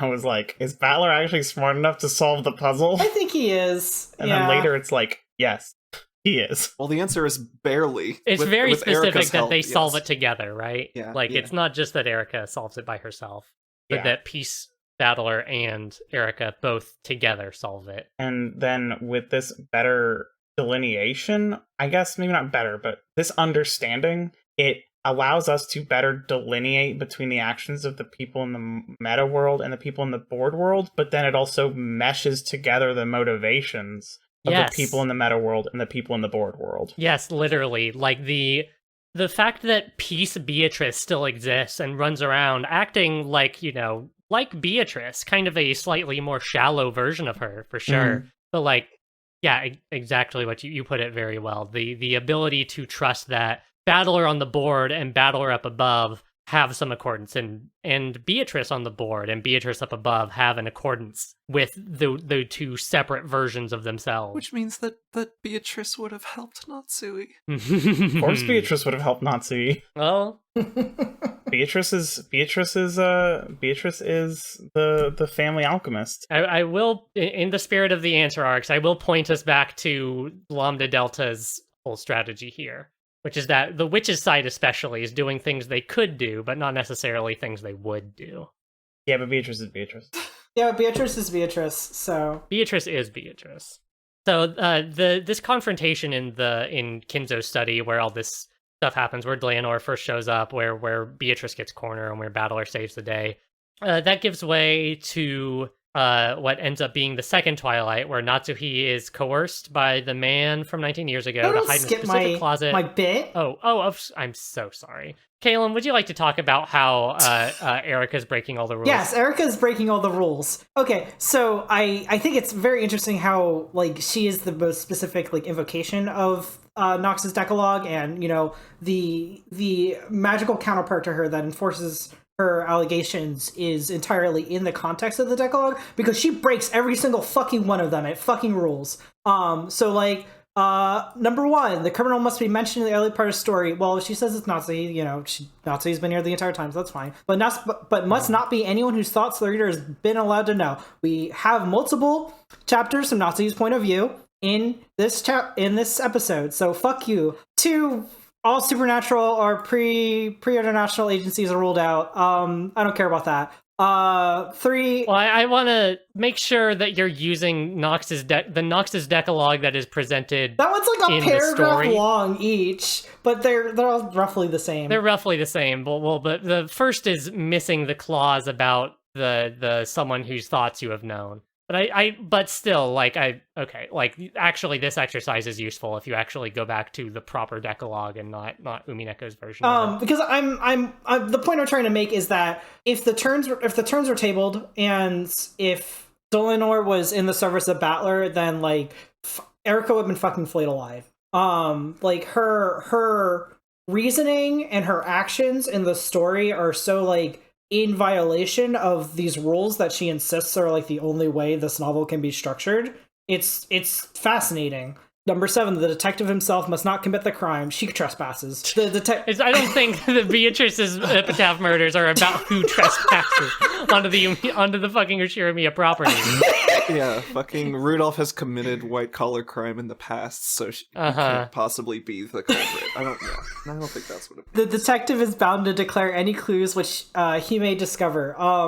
There are multiple times where Erika just comes up out of her ass with something that she didn't mention before, and is only relevant because Battler like says something that thing could like oh, I did this. I did this. Took a bunch of chemicals from Kinzo's study and like performed full fingerprint analysis on the entire mansion. You can't use serious chemicals that require long explanations, right? She just grabs chemicals from Kinzo's study. She also invents duct tape. It's the 80s. Duct tape didn't exist back then. I want to defend the chemical thing real quick. I think it's perfectly, and you're never going to hear me defending Erika, but I think it's perfectly reasonable because she does mention various chemicals that are real and do exist, like aluminum powder. For my money on this bit, it's like, the whole point of Erika is that by design, nothing that she is doing is outside of those Nox's rules. Like, Caelum, as you're listing these, we're sitting here like teasing or like, you know, disproving your disprovings. But like, I think it's a really important point to bring up, because the whole point of her character is that like she is pushing the boundaries of what these already somewhat like, not like obscure to a bona fide mystery person, but like these otherwise unknown rules. She is pushing them to their absolute limits of what they can mean. Like, you can't use a supernatural entity, but if I did an inhuman amount of work to prove this thing, then I could get my bonus supernatural entity to say it in red. Like, the whole point if I literally is that, like, don't she is almost cheating. It's like the Warhammer 40k like rulebook person. Like, I can set up my units anywhere, right? So I'm going to put them all along a line on the other side. And doing that, she quote-unquote wins the game by pushing the rules, but it's like intentionally narratively by design that she is pushing the boundaries of these, like, oh, come on, she's allowed to use those chemicals? Oh, come on, like, she's allowed to just, like, stand there and say that she can do these things? Of course she can, because that's what mystery is. But it's to further infuriate what mystery is. And it's sort of, all of this is like counterpointed with the conversation much later between Battler and Delanor about like what is the purpose of Nox's rules. So it's I'm glad you bring this up because she is totally a fucker about these. Nox is 6, and I pulled up the Umineko wiki this time, so it's the official translation. It is forbidden for accident or intuition to be employed as a detective technique. Literally all the things she does are just her like doing insane shit because of her intuition. It's also my only other thing is it's been proven that Battler sucks at fighting against against holes in his opponent's arguments up until the very, very end hidden tea party. So he's just fucking eating all of her bullshit blue truths because he's like, well, shit, I can't say anything. That truth sure is blue. Yeah, Battler's that guy who takes 3 hours to come up with a comeback. Except for this, in this context, it's 5 literally episodes. He has to die and come back to life in order to fucking shit. I just thought of the sickest thing I could say, and then he lifted off the ground. Yeah, so the point I want to make is that one of the interesting facets of Erika is she's so fucking full of shit, but not just in the obvious ways, but also in the subtle one where she doesn't follow the rules that she espouses, just point blank. She doesn't. She follows a very specific letter of them, which both Bernkastel and Lambda Delta, the two fucking witches, the highest level witches, allow her to get away with, because unlike Erika, they don't care at all about the mystery, but like Erika, they want to see fucking Beto die. They do not care about love, about any of the interiority of these characters. They care about having fun. They care about not being bored. And you know what's not boring is accusing Natsuhi of having committed adultery with Kinzo. I think that's so fascinating. I don't know if we want to get into that now or ever, but I do kind of want to talk about it. I mean, I think it's very interesting. Fictionality is so important in episode 5, and it's been kind of floating around the edges, but here the Answer Arcs is pulled to the forefront. And Bernkastel and Lambda Delta as both the fakest, but also in some ways the realist characters, the characters who exist on the highest plane of reality with the most power. We might understand them as people who happen to be picking up a mystery novel with these characters, Beatrice and Battler, in it, right? Yeah. And what they care about is having a good time. What they care about is not being bored. And as long as the story isn't boring them, they'll continue to stick around. But if they do get bored, you shut the book and you throw it on a pile and you never touch it again. So to hurry us along to the end of this episode, Natsuhi is told to go hide in a specific closet by the man from 19 years ago. During that time, Hideyoshi enters the room that the closet is in and dies, and then Erika catches Natsuhi trying to escape from the scene of the crime, and Erika, uses her fucking detective powers to call everyone to the parlor and to say that it is time to solve the mystery. And literally, time advances to the very end, and we get to the, midnight answer session that Beatrice established at the start of episode 4 would happen. And Erika painstakingly builds her case that Natsuhi is the culprit of this game and can be proven to be the culprit of all games. Battler finally catches up with the present and is allowed to play and fucking totally eats it and dies. Dies anyway. He even says, it's not about denying Erika's truth. It's about being able to establish a different truth. I'm sorry for constantly talking about Erika. I'm not sorry, actually, but I'm going to do it anyway. This is your job. Yeah, I have prefaced every part of the planning for this episode that I'm going to talk about Erika for at least 2 hours. And we're 2 hours and 8 minutes into this recording so far, so I think I've done a good job.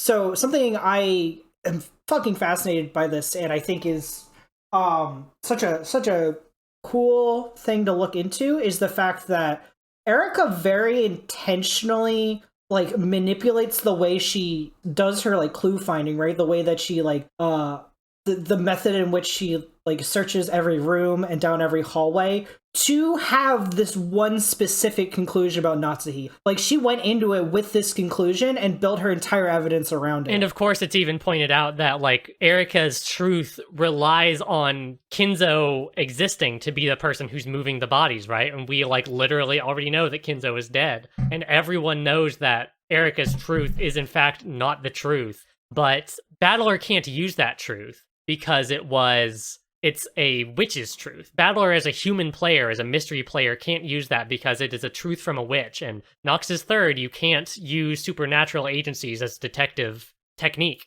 And so he would have to, as a person on the mystery side, prove Kinzo is dead, and which is what Erika does through all of her fucking horse shit that she does. She does detective stuff, and that is elevated to red truth through her detective powers and through her sponsor Burncastle, but Battler can't do that and is killed very hard. Maybe not hard enough, but he makes hard. It. He does get better. I mean, he makes it. Yeah. The thing I want to talk about here is we've been given the metaphor of the TV, the brown tube, or brawn. I think tube? it's brawn. It's not a brown tube. The brown tube. Okay, but it could be brown. But the metaphor of the brawn tube and the metaphor of oh fuck, not Heidegger. Hey, what's that guy's name?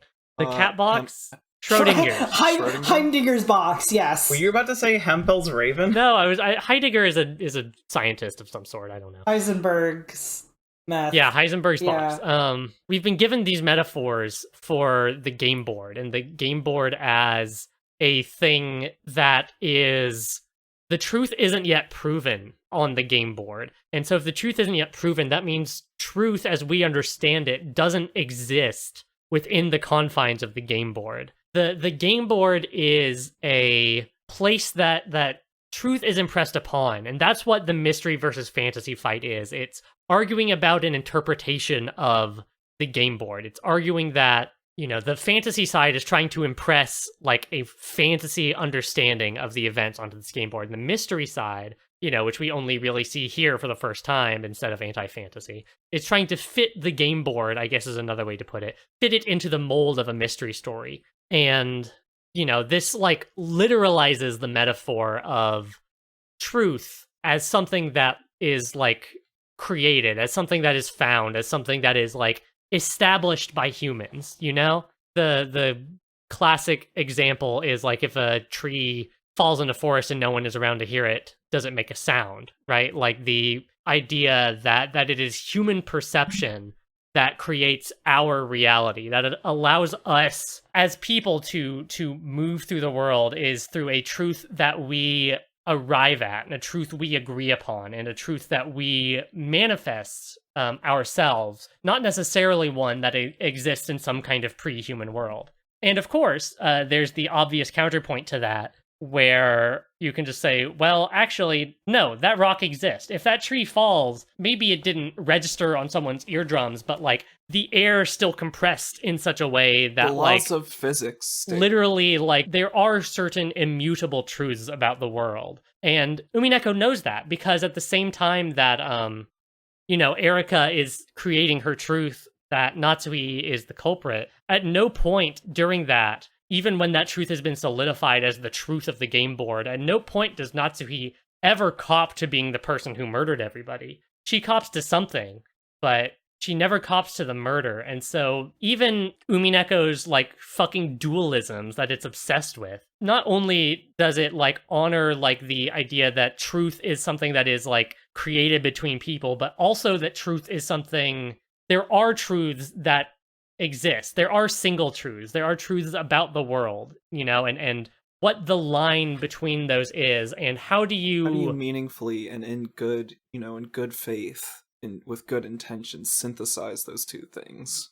What is really real? What is the law of physics? And what is what everyone feels? Because the game comes to a conclusion. Erika wins. Her truth is totally sound within what she exists. And even on the game board, all of the humans accept it in like a totally tragic moment where Natsuhi is just getting like beaten up and crushed. She's like the first person to receive condemnation, you know, to receive the ire of other humans. That isn't just like panic in the midst of murders. Like after everything settles down, she is the first one to be punished because everyone, including even peace battlers, sort of in a passive sense, by not doing anything, they all become a part of the same truth. But like it's so fucked up and it's so wrong. It's so obviously not correct. And seeing what's happening, like it's not a representation of humanity. So that truth, that fucking law of physics that is mathematically sound, is obviously the wrong thing. Yeah. Truth is like the word for Umineko, right? Like the idea of things being true, or of things being presented as true, but then being torn apart or being understood on a deeper level. I think the way that Umineko manages to do like this, like, I don't know, dualism, where it's about both mystery and fantasy as truths that are imposed onto the world, but also about like, through all of that, there is water makes things wet, right? Like it believes in both sides of it. It believes in both mystery It believes in like concrete facts and objective truth, and it believes in like ephemerality and in unprovable truths. And the way that Umineko starts to hear, like, if not synthesize it, then it hold both of those by virtue of actually introducing mystery, really, truly. Hold both of those as things that are on the same level as each other. Not that mystery is truer than fantasy, or that fantasy is truer than mystery, but that both of them exist in the same level of truth at the same time. I find really fascinating. It's the thing that keeps taking me back to Umineko. It's one of the things that made me be like, I have to fucking get people together to talk about this so we can try and like wrap our heads around it, or at least just kind of all gawp at it together. I mean, the amount of times my boyfriend hears me say anything about Umineko is honestly uncountable. And that it manages to do all of that shit that I just said, while also being about anime sword battles. Is the anime sword battles make it better. What are you fucking talking about? I love how much it's about anime sword battles. I was not expecting that at all. It's great. It's great. Truly, as a story about stories, it's just on another level. Mm-hmm. It's just so good. Caelum, do you want to wrap up Erika Corner here? Your last few points? Yeah, man, Burn Castell, huh?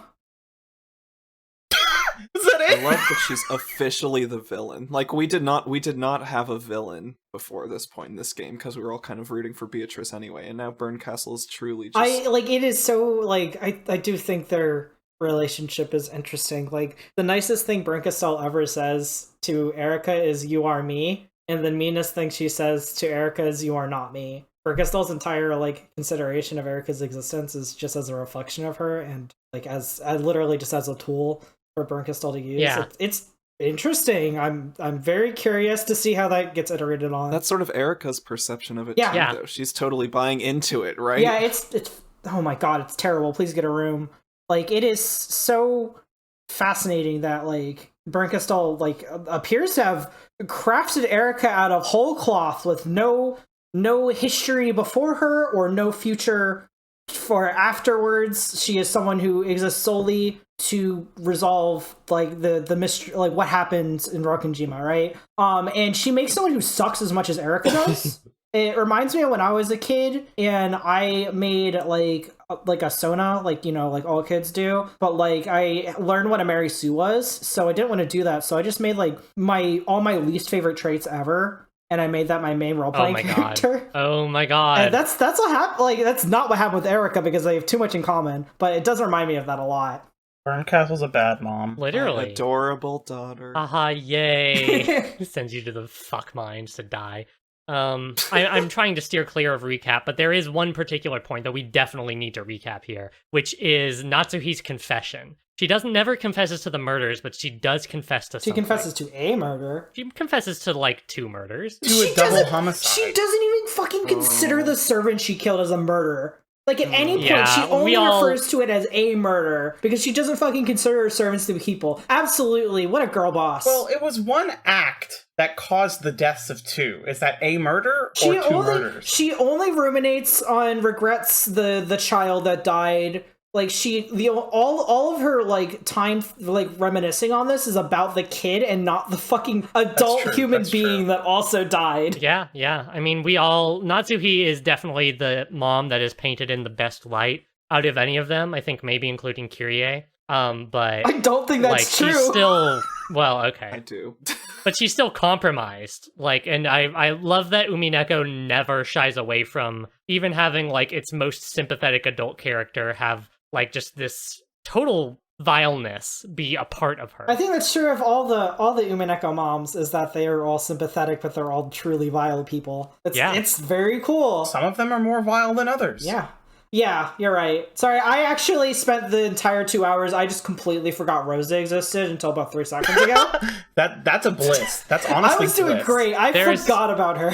We're not okay. I'm sidestepping Rosa discourse to talk about this thing that happened. So Natsuhi, 19 years ago, Natsuhi is failing over and over again. I think it's for 5 years now. For 5 years, she's failed with Krauss to have an heir, and like doctors have no idea what's going on. Because he busted out before he like even sticks it in her. Anyway. Yeah, well, okay. Jesus yeah, they don't know what condoms are for. And Natsui's tried all this shit, and like she just cannot get pregnant. She cannot get pregnant. And then one day, out of the blue, Kinzo presents Natsuhi with this child, like out of nowhere. Like this child, and Kumasawa's like bouncing the kid on her thing and says like, this child is now your child. Raise this child to be the successor of the Ushiramiya family. And like to Natsuhi, this is like the ultimate sign of her failure as a member of the Ushiramiya family, as a woman. Like her whole like fucking complex about being a part of the Ushiramiya family and carrying on its legacy and being a dutiful wife and a dutiful human being.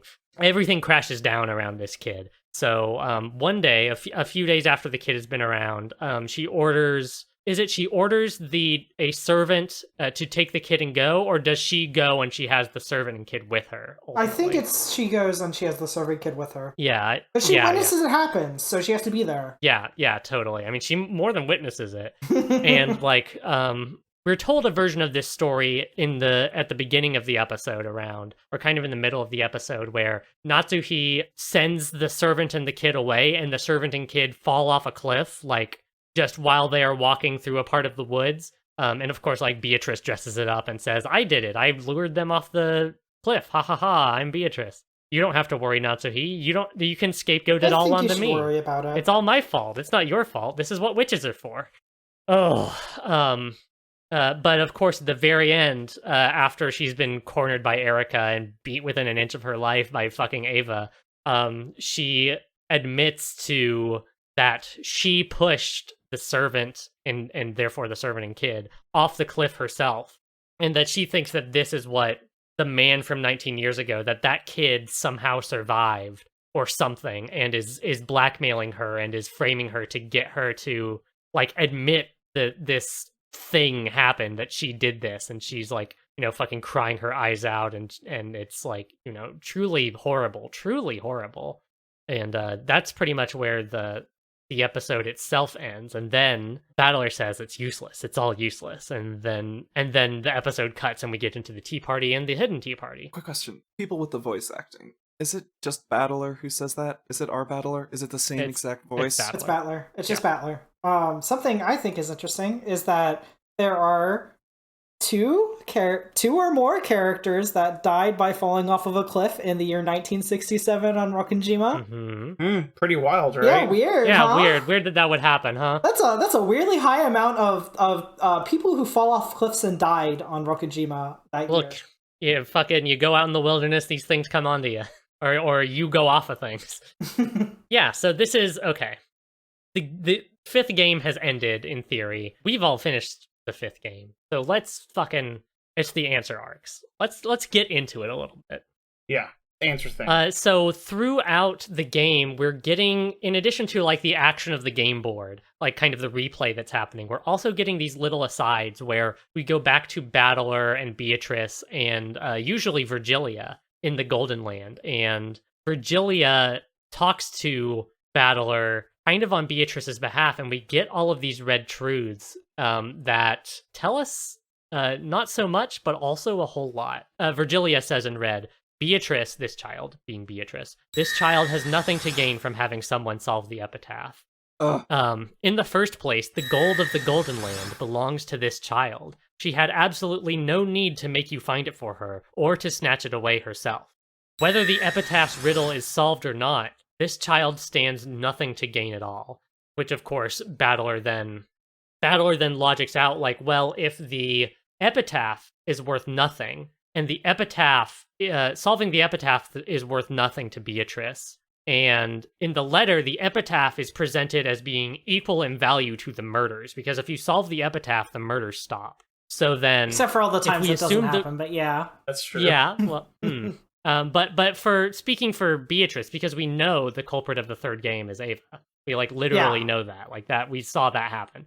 For Beatrice, solving the epitaph and committing the murders are equal in value. The epitaph is worth nothing, so all of the murders are worth nothing. The murders don't exist for the murder's sake. She doesn't. Yeah, Virgilia is basically saying Beatrice, whoever Beatrice is not gaining from having the gold discovered or passing down the lineage or whatever, and she's not benefiting from the murders. She doesn't really want either of those things. Yeah, this to quote from Battler here, that means the epitaph murders are also meaningless and immaterial. Every time she performs these bizarre serial murders, she's willing to spend an incredible amount of effort to politely send advance notice, and then kills us one by one in accordance with the epitaph, never getting exposed. So all of that is meaningless to her.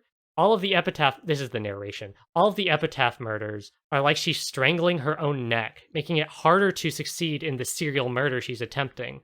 All for useless embellishment, all just for show, which comes back to this idea that Kyrie and Battler talk about, I think even in the first episode, like, if you're trying to kill everyone, why would you announce yourself?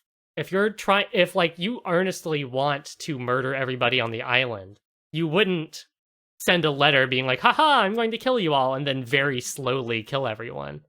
Battler suggests 3 possible reasons for the epitaph murders. This is coming from the 7th expansion wiki's list of golden truths. I don't see a specific author attributed to it. You said it. Can we Battler's list of thing you golden just truths said? in Umineko podcast, a podcast about Umineko. A podcast about fucking Umineko? Jen, were you going to tell us? What? That the name for our podcast is a real mechanic in this video did I game? say that? Wait, what just happened? just How did we connect to that? You said you were reading a list truths. of golden truths. Battler's list of golden truths. Okay, well, that was a total slip of the tongue, but also, fuck you all. And, like, a golden truth has only shown up once so far. Yes, yeah, so the golden truth. A list of 1. Yeah, there's only one golden truth. And I can guarantee that it's Kinzo's corpse. Yeah, the golden truth is something that only the game master can do, and something that is equal in value to, that is sometimes better than the red truth, but sometimes worse than the red truth. Very interesting. That only you knew. You were the game master in our game, in the torture maze. What could the golden truth be? That's a fun question. Anyways, what was I talking about? Basically, like, if you think about the murders, and you think about, well, if the murders are being done for show, if, like, it's not about the murders themselves, but about sending some kind of intention with the show of the murders, then, well, you would think about, well, if it's meant to show someone something, then who's the person who could it be being shown to? And of course, the answer Battler works out to is himself, because he's the only person who survives all the way to the end every single time. Even Maria, who usually makes it, she still dies before the end. I mean, in episode 3, where Ava is the culprit, but even in episode 4. Yeah, episode 4, where Battler has fucking full reign of the island. Maria doesn't make it, but Battler does. He lives on that island for a full, day by himself. Beatrice's red truth in episode 4. You and I are the only ones on this island. Of course, I am not you. So, and her goal is not to make someone experience fear. Her goal isn't to have revenge on someone. I mean, I could read off these red truths forever, but what I want to put it to you three in the torture maze. Hi. I say from the control room. Help. These are the answer arcs. Have you, not to just ask, what is Umineko, but like... And Umineko is a seagull. It's just fucking, you're so right. But like, what's Beatrice doing? Why is all of this happening? Back during the question arc, the only goal I really had with my questioning and figuring was finding out what's literally going on. But now all of a sudden, all I care about is the motivation. Like, why is Beatrice doing this? It doesn't matter. Rikishi's trick! It made you care! It doesn't matter. Rikishi's trick. It doesn't matter if this turns out to just be a big, giant magic game that everyone's playing just to humor Beatrice, a child or whatever. Like, and it just feels like to me, what we need to figure out is Beatrice's motivation. And from what I can gather, Beatrice is trying to, I guess, make Battler repent for something? I mean, Battler's sin of 6 years ago, right? Aha, I have a red truth here. Virgilia, red truth, chapter 7. Her goal is not to make someone experience fear, and it isn't to have revenge on someone either. Yeah.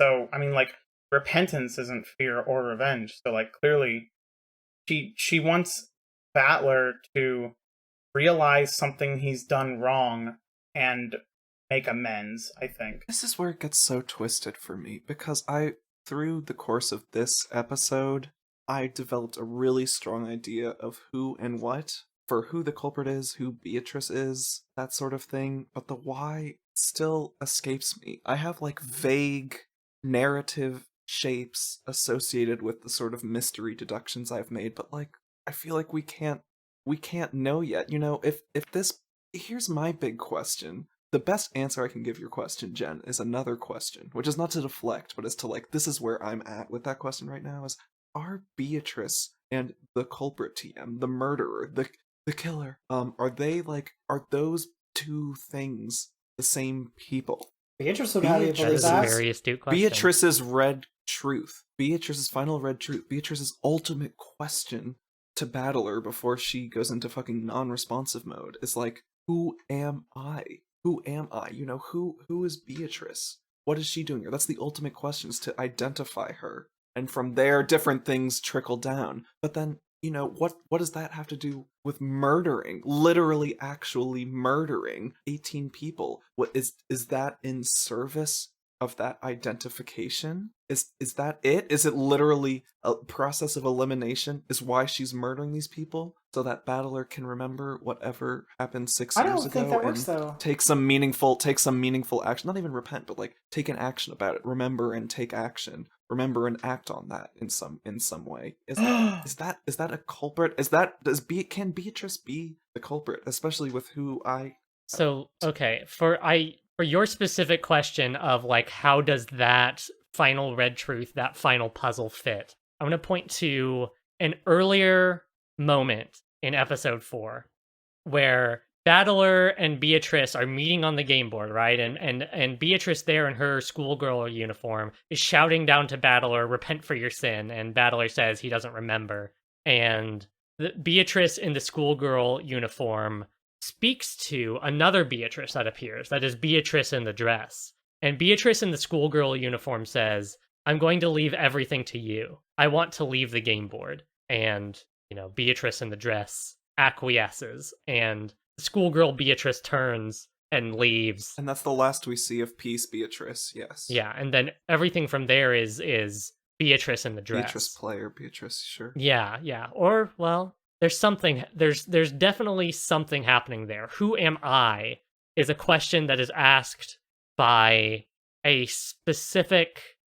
remember that we know that red truth is temporal, right? Like when Lambda Delta announces that all of those... Or no, it's not Lambda Delta, it's Virgilia and Beatrice. When Virgilia meets Peace Beatrice on the underside of the chessboard in this episode and says, all of these people are surely dead, and says, yes, if anyone were to look at these corpses, they would certainly be dead. And no one would mistake that these corpses right here are dead. And Battler uses that to show that that red truth is being delivered after the moment of the quote-unquote corpse's discovery, right? Mm-hmm. So red truth is both temporal, and red truth is, it's very easy if you understand the nature of red truth to twist it, to ask specific questions, and to make people assume certain truths that maybe you're not actually saying.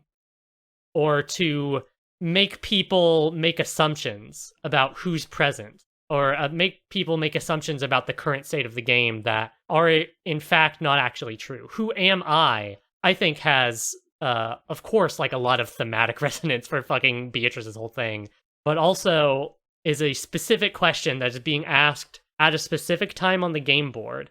Oh god, this is terrible news. This makes everything even more confusing. That didn't help at all, Jen. Well, look, you want answers? I didn't say the answers would be illuminating. We got 3 more answer episodes. We do have a few more. I'm sure we'll have an answer eventually. I'm trying. This is genuinely. This is not me. This is me trying to be more forthcoming. And I know it doesn't fucking feel like it, but I swear to God, it's not information, but it's fucking me up. Oh no. We learned a lot about Beatrice. We learned that I think we're all kind of past me saying this. If you assume Battler is correct in his reasoning, like I think we all as readers are at a place where we know we're at the point where we can accept the heart of these scenes, right? Where we can see the love in these scenes. Yeah. And furthermore, like everything that Battler comes to understand about the game, and that Virgilia kind of goes, I don't know. Virgilia even comes out and says directly to Battler, Beatrice wanted you to solve it, so she made this game, the riddles of this tale, solvable. this comes after a very long discussion about the nature of Nox's Decalogue with Delanor, who comes to the Golden Land and is like, hey, sorry I was such a dick, you know, Erika, she kind of sucks, I'm just doing my job. I don't even like the way she's using the Decalogue. You know, the Decalogue in Delanor's view exists as something to allow people to play mysteries and allow people to think about mysteries. Going with this whole theme of fictionality and stories and narrative and stories as things that exist as a medium, right? Like literally as like a something through which something is conveyed, as a thing through which an author puts something and a reader can take something, and that a story is something that exists in between two people. You know, Delanor says that the Decalogue exists to facilitate that relationship, not to make the reader like some kind of metagaming perfect victory kind of player which she abhors, which, you know, is a shot across the bow at a particular kind of mystery story and a particular kind of mystery reader. That in fact, even in the Decalogue, one of the rules, I think it's Nox's 8th, which is that the mystery cannot be solved with clues that are not presented. You can read that from the author's side too, from the author, from the game master, from the writer's side too, which is that the person constructing the tale has to put clues in so that it can be solved if it is a mystery story, if it is going to be a mystery story. And Virgilia finally comes out and says, yes, this game, Beatrice made this game to be solvable. And not just that, but Beatrice wanted Battler to solve it, which of course is the final like thing that gives Battler the strength to, you know, in the most direct to the audience, like you were saying earlier, fucking say, please go back through the tale and take the things you have learned and take the Decalogue and take all of these crutches and things and trust that it can be solved, and that, well, maybe this is kind of more up to the reader's perception, but that solving it has value. I'm kind of just like fucking like vamping right now, but this is the closest we've gotten to Beatrice's heart so far. I think that Beatrice wants Battler to believe that she exists. You know, the thing that she said that her motivation is. Interesting. Okay, I'm gonna needle you here. Why would someone want that? Okay, we're in a fucking call of trans people. Jenn, why would someone want to be validated in one's existence? Yeah, it feels good to be. It is good to be acknowledged, right? But like, so then, if that is the reason that Beatrice is doing it, Caelum, if what you're saying is true, I want to ask a question that I think comes from that. Why would Beatrice want that? I think that is the next question. I don't have an answer for that. Even more pointedly, does that mean that Beatrice does not have that recognition? Not from Battler. Oh, no. That could be Battler's sin. Anna's turning into the Joker right now. My life is over. Beatrice trans. Beatrice transgender. I've been saying it, first of all, and second of all, I've been saying. Oh, I'm not. I am going to default back to my usual statement of I'm not saying that is true. I am saying that if we get a lot of tools, like we get the Decalogue, we get all these red truths, we get things that are very material, but we get a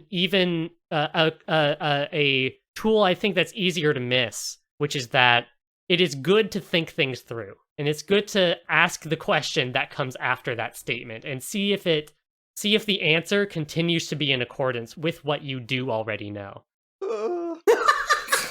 Please live. You've got 3 more episodes to read. Hysterical. I'm hysterical over here in the most literal definition of the word. I know, Anna, you have your. I have one more question. Would answering a question such as that, either the question you just posed, Jenn, would Beatrice have a reason for wanting that sort of thing? Does that count as the motive? Because my main hang-up so far is I am crushed by the details. We don't even have time to get into it, but the things I've been wondering are like, which game is real? You know, all of these were theoretically written as letters and put out into the world. Which was real? Were any of these real? How is this being communicated? Which people are still alive? Is Battler in an afterlife situation with this other person who is Beatrice, who is also inevitably in an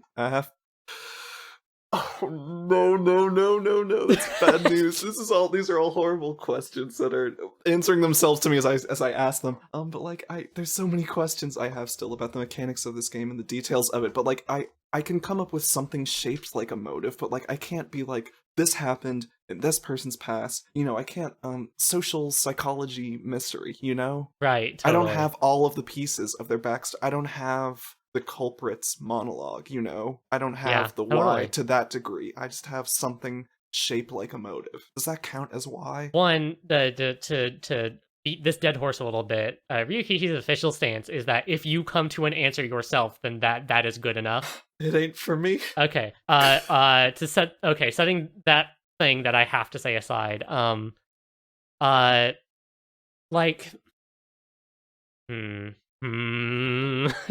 fucking like walking the tightest of ropes right now. The clock strikes 8 and Jenn says, "You idiot," and fucking fades away and disappears into the void. Yeah, which is never reform. I say, like crying through my fucking teeth. Having the shape of something can still be useful, because we still have 3 more books to go, right? It's another big question for what's left? What the fuck is left? At what speed are these fucking answers gonna come rolling in? Because there's only so much. I bet Erika's coming back. I'm very excited about that. Yeah, we do literally know what's next. Is Battler is going to become the game master and prove that he understands Beatrice's mystery by fighting Erika. I'm so interested in what the game board is going to look like for 6. I just have I have a general idea of like what the meta world conflict is going to be. It's Battler and Erika. Ben hate to see a girl boss winning, etc. But I just have zero idea what the game board is. The fucking like intro paragraph for the 6th game, which I just looked up before this. I literally forgot the title now. I just moused over it. It's like the like preview thing. I haven't started it at all, I swear to God. And it's just what's in the game. This isn't like anything from online. Yeah, I mean, I was going to say it at the end of this episode anyway. I can go ahead and tell you all unless someone has an objection. Please go ahead, because I feel like that answers some of that question. Just be for fun. The next episode 6, is Dawn of the Golden Witch. Very, very juicy, coming immediately after End of the Golden Witch. Ooh, like a phoenix, the Dawn of the Golden Witch. I mean, Anna, okay, I'm going to try and tackle a few of your questions. Are the games real? What games are real and what games are fake? Like, there were 2 message bottles that were found, yes. Yeah, that were found, yes. To try and to use a metaphor I hope gets through, like, when you play Super Mario Brothers and you go through a game one specific way and then you turn that game off, you turn it back on and you play through it a completely different way. Which one of those playthroughs is real? There was a point in this episode where the other pieces were trying to give Beatrice an out, being like, just go for the plea bargain, which is what they were calling it, and you can live and be fine. But then Beatrice was like, but then what would happen to this Natsuki? And specified concern for this specific Natsuki from this specific game board from this specific fragment.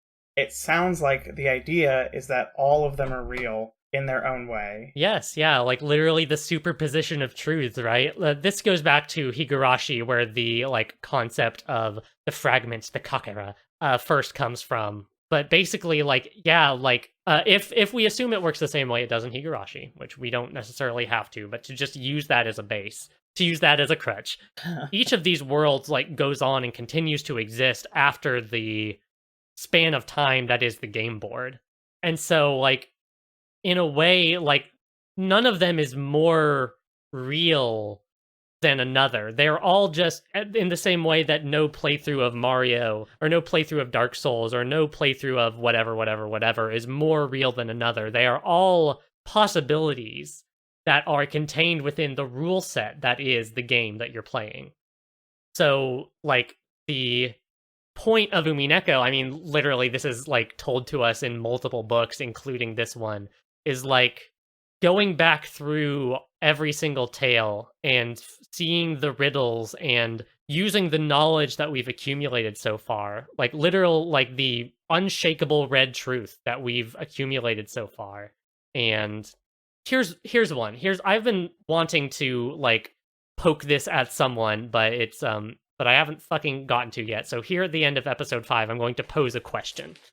In episode 2, for the second Twilight, Canon and Jessica both die by Beatrice's hand in Jessica's locked room, right? And Canon's corpse has disappeared, all that shit happens. But setting all of that aside, if you look at where each of those, every character that is not Canon and Jessica and Beatrice, I guess, is at that moment, I don't remember if they are sent by Rosa or if they just go themselves, but Genji and Shannon are going to talk to Kinzo to tell him what is going on, right? Mm-hmm. That's what they say.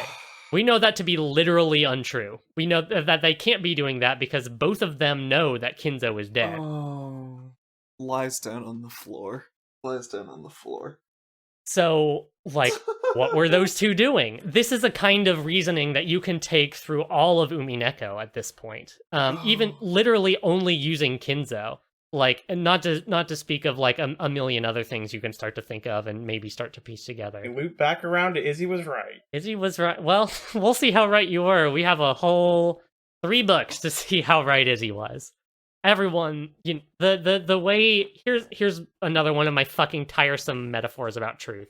Right now, everyone has, like, all of the stars in the sky, right? You have all of the points of data. I have heard, like, specific people bring up specific things in this episode that make me know that between even just the 3 of you, not even counting Madeler, you all have, like, everything you need to solve it. Not just you have everything you need, like, it's in the book, but, like, you have it in your brain. Like, you know all of this stuff. You've thought about this before. I am rolling around this Rubik's Cube. So it's just about finding which of the stars connect to each other to form the constellation. Maybe star A connects to star B, which star B you think connects to star C, but actually that one connects to star Q. And, like, this star connects to this star, and, like, I think Anna is literally experiencing this in real time. As you begin to find fragments of the puzzle that go together, the whole thing begins to come into focus. The puzzle becomes easier to solve the more pieces literally. You put down. Fucking fuck.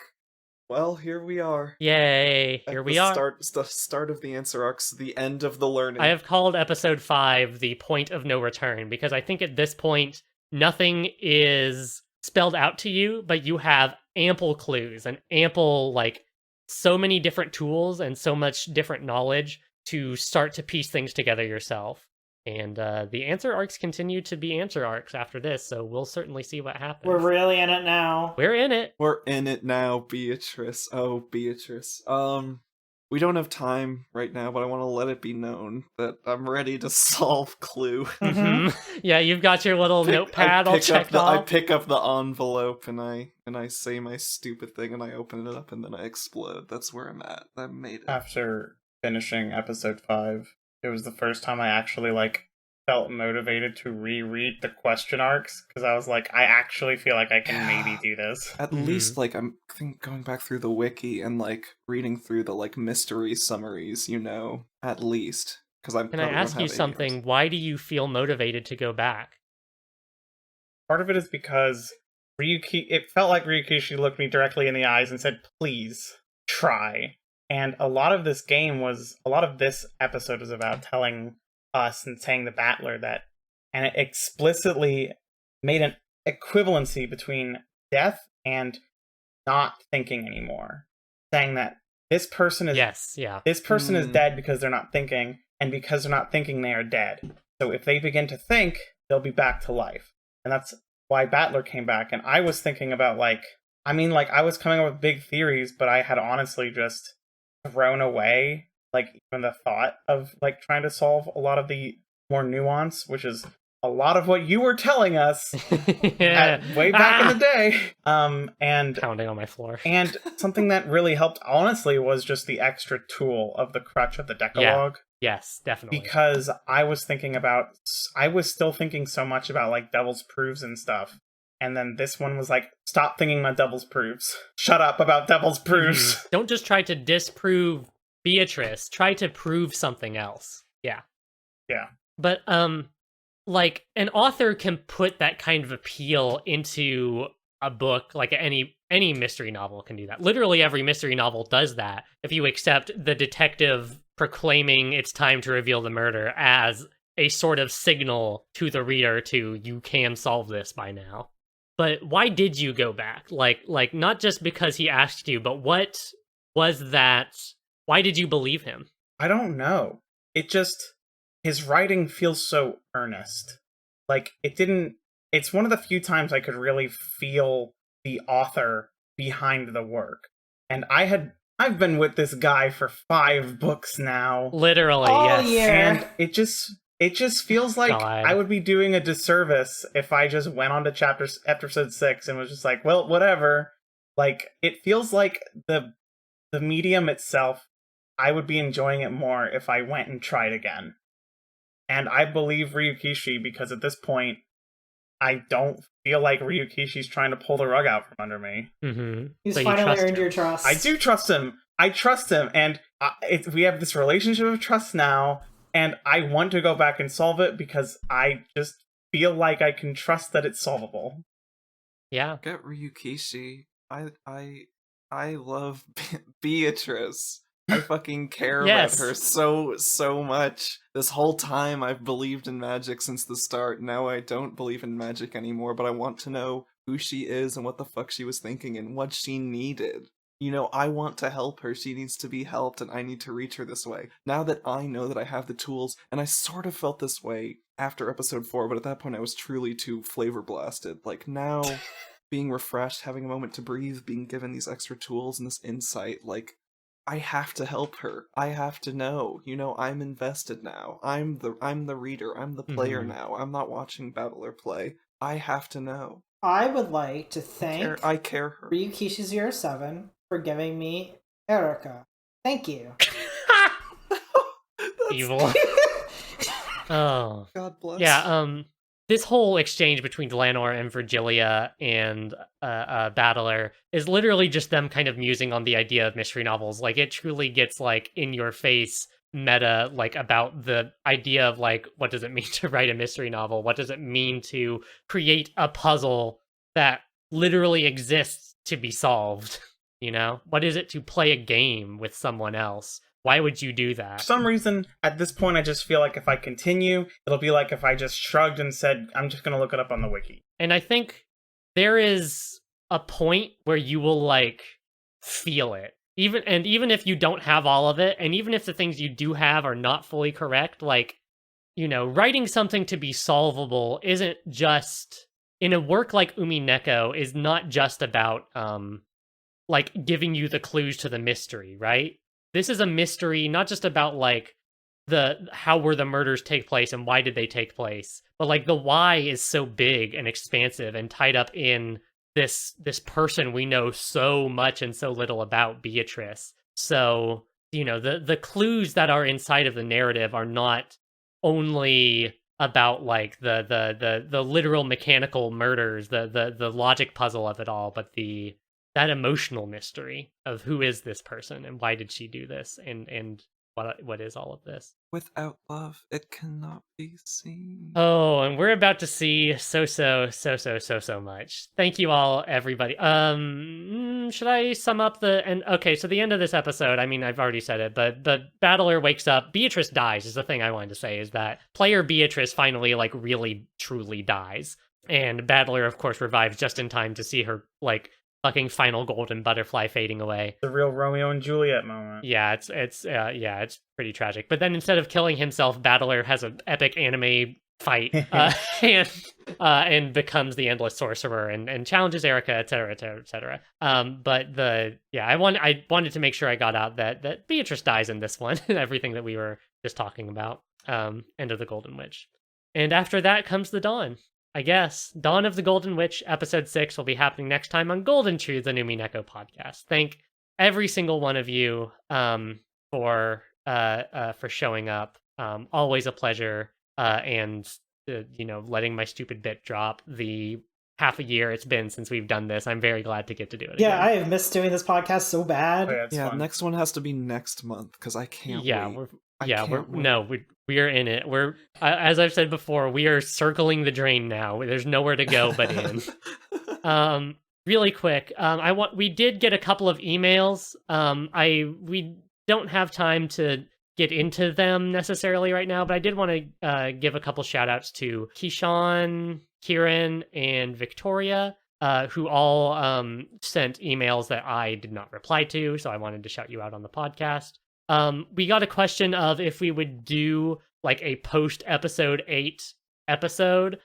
We will. I'm not entirely sure what that will be. Well, there's there's like a second half of Tsubasa that we could cover. Yes, yeah, literally, we'll definitely be covering that stuff. It might even be a couple episodes. I don't know. I don't know what the form will be, but we will be doing a couple of wrap up episodes at least. After episode 8, definitely. There's too much to talk about. We couldn't not do that.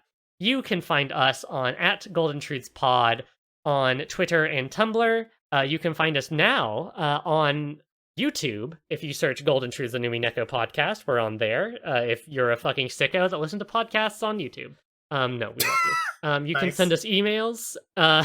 You can send us emails at goldentruthspod@gmail.com. If you would like to get your name on the show, and maybe if we eventually have time, we can talk about one of them. And you can see everything we do at goldentruths.net on the internet.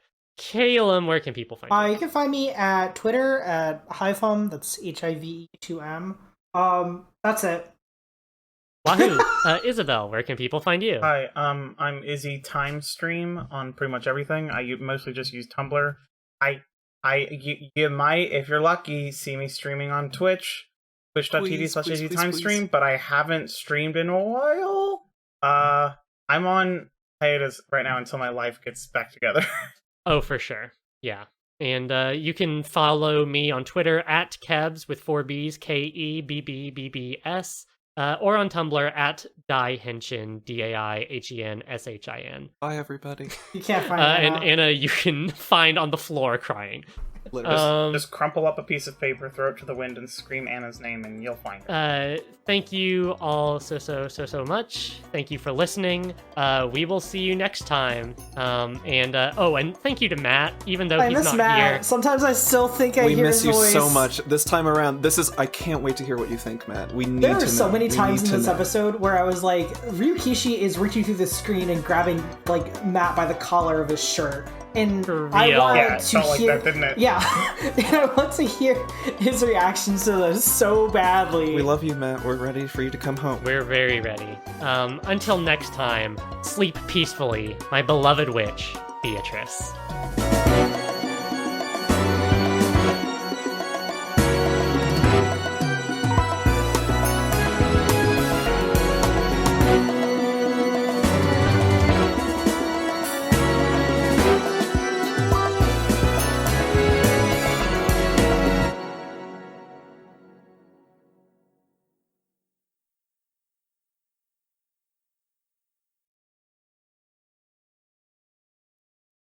All right, does everyone have time.is open? No. Open. Okay, I have it now. Open. Yes. The dirty, I'm talking at RP. I'm so excited. This is my favorite part. Oh, fuck. Daylight saving time ends this Sunday. Yeah, it does. Everyone, please enjoy your extra hour of sleep. I know I will. Everyone enjoy the pitch black fucking darkness. Ugh. Yeah. I mean, sun's setting at like 5 here now, so... Just the worst. I can't stand it. Fucking blows. Anyway. Positive energy, everybody. It's time to record a podcast. Yay! Daylight saving time. I love to save. I love the day, and I love light. I also love light. Good, because all of those things are in this episode somewhere, probably. What? There's definitely sunlight. No way. There's someone gets saved in this episode. Someone comes to Jesus in this episode. Yeah, someone gets crucified this episode. Wait, what? Wait a second. Did we all read the same episode? You don't remember the part where Delanor says, "I am now making a profession of faith in Jesus Christ, the one true Lord and Savior." It's so moving. My father, God. Okay, is everybody recording? Is everybody on time.is? We ready to clap? Yes. Okay, we're gonna clap on 10, 15, and 20. Okay.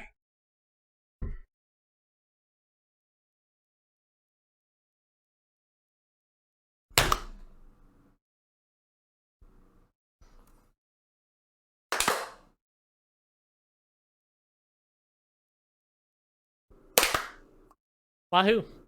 Did everyone else mute their mics? No, Discord just muted me. It does that. I think Discord does the thing where if your noise is too loud, it auto silences you, which is fine. I have my noise suppression on. Clapping.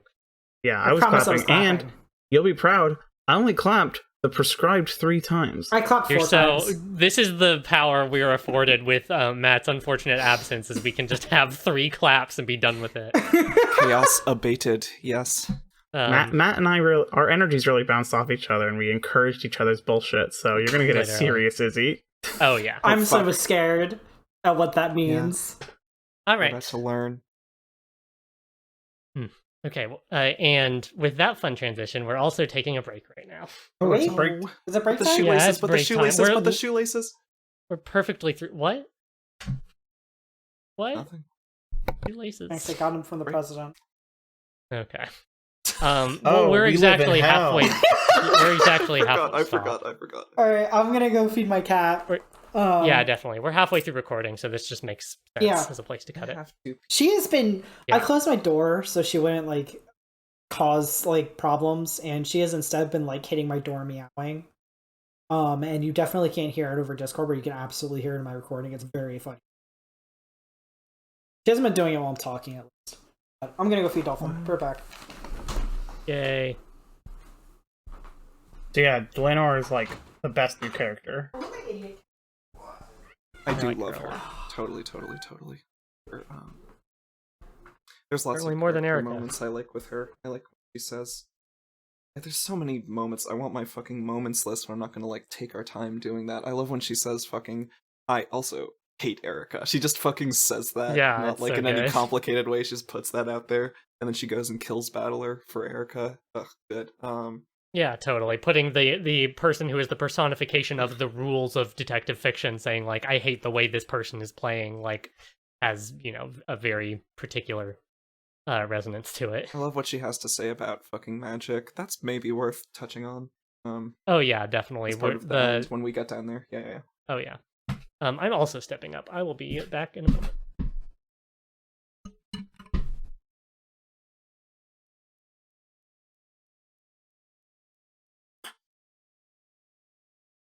I'm gonna put this in the middle of the podcast. This is Izzy's time.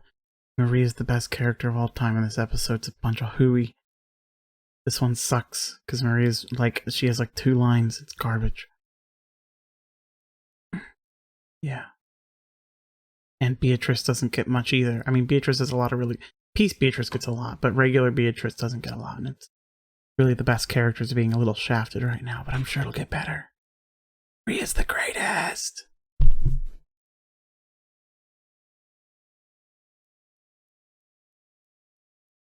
Erika's so pitiable. What a pathetic person.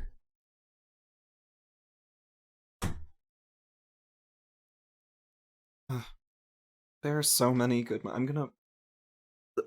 At the end of this episode, when frickin' Jenn throws it to me for my screed, I'm gonna frickin' steal the floor to say all of the scenes that I really liked. Just super quick, rapid fire. Oh yeah. You should do that too. You should jump in. Me? I feel there's so many cute moments. Just cute moments. I don't know. Oh yeah, okay. I have some favorites. Yeah. I think it's most of them because we don't get into the flavors. We got so much to talk about. There's so much flavor in this. There's a lot of meat. A lot of meat. The crispy fat on the outside is the most delicious part. That's all the true. Good stuff. It's all the good stuff. Yeah, there's a lot of great moments in this.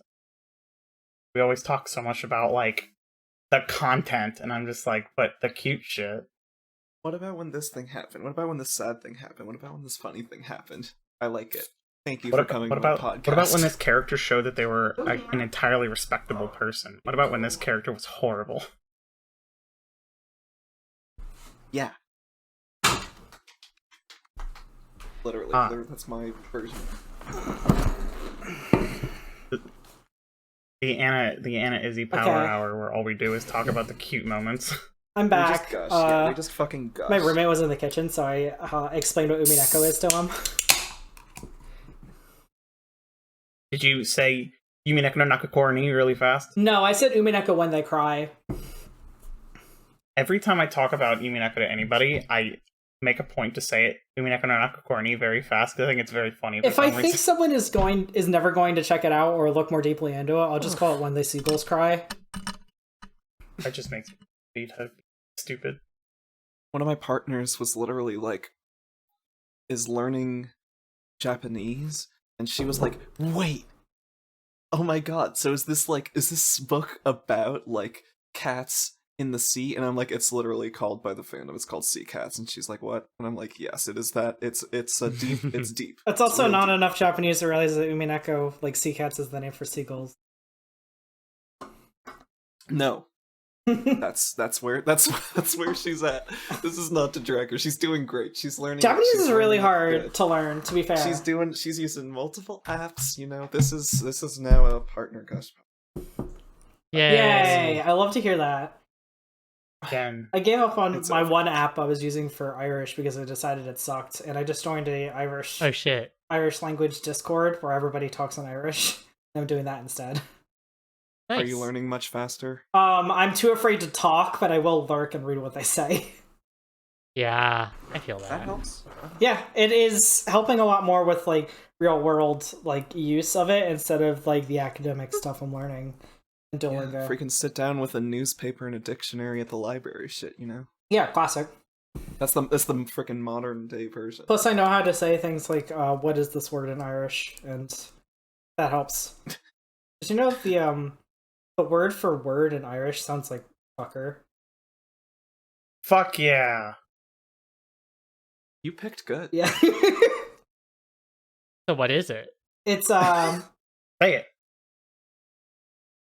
Fuckle. Fuckle. Don't fuckle with shuckle.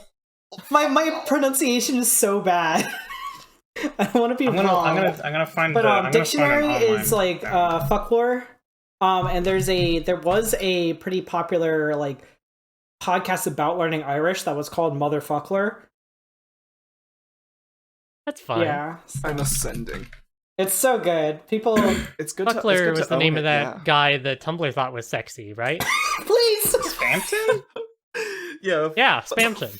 Fuckle-cessed. Yeah, that was my favorite. Okay, and with that, I'm starting the episode. Let's get back to I want to ask you a question real quick, Jen, before we start definitely. the episode. I presume you played Metroid Dread? Oh, yeah. Is it good? It's good. Yeah, it's good. I really, really, really didn't like Samus Returns, and I have to say, after playing Dread, I have to eat my inborn gamer rage that I want to access, because actually, it's pretty good. Okay, cool. It's really good. It's totally worth it. I played the demo, and I was like, this is amazing, but I just wanted to get some on the ground reporting done before I decided to buy it. I love it when people As a particular kind of Metroid snob, I can tell you, Metroid Dread, pretty good.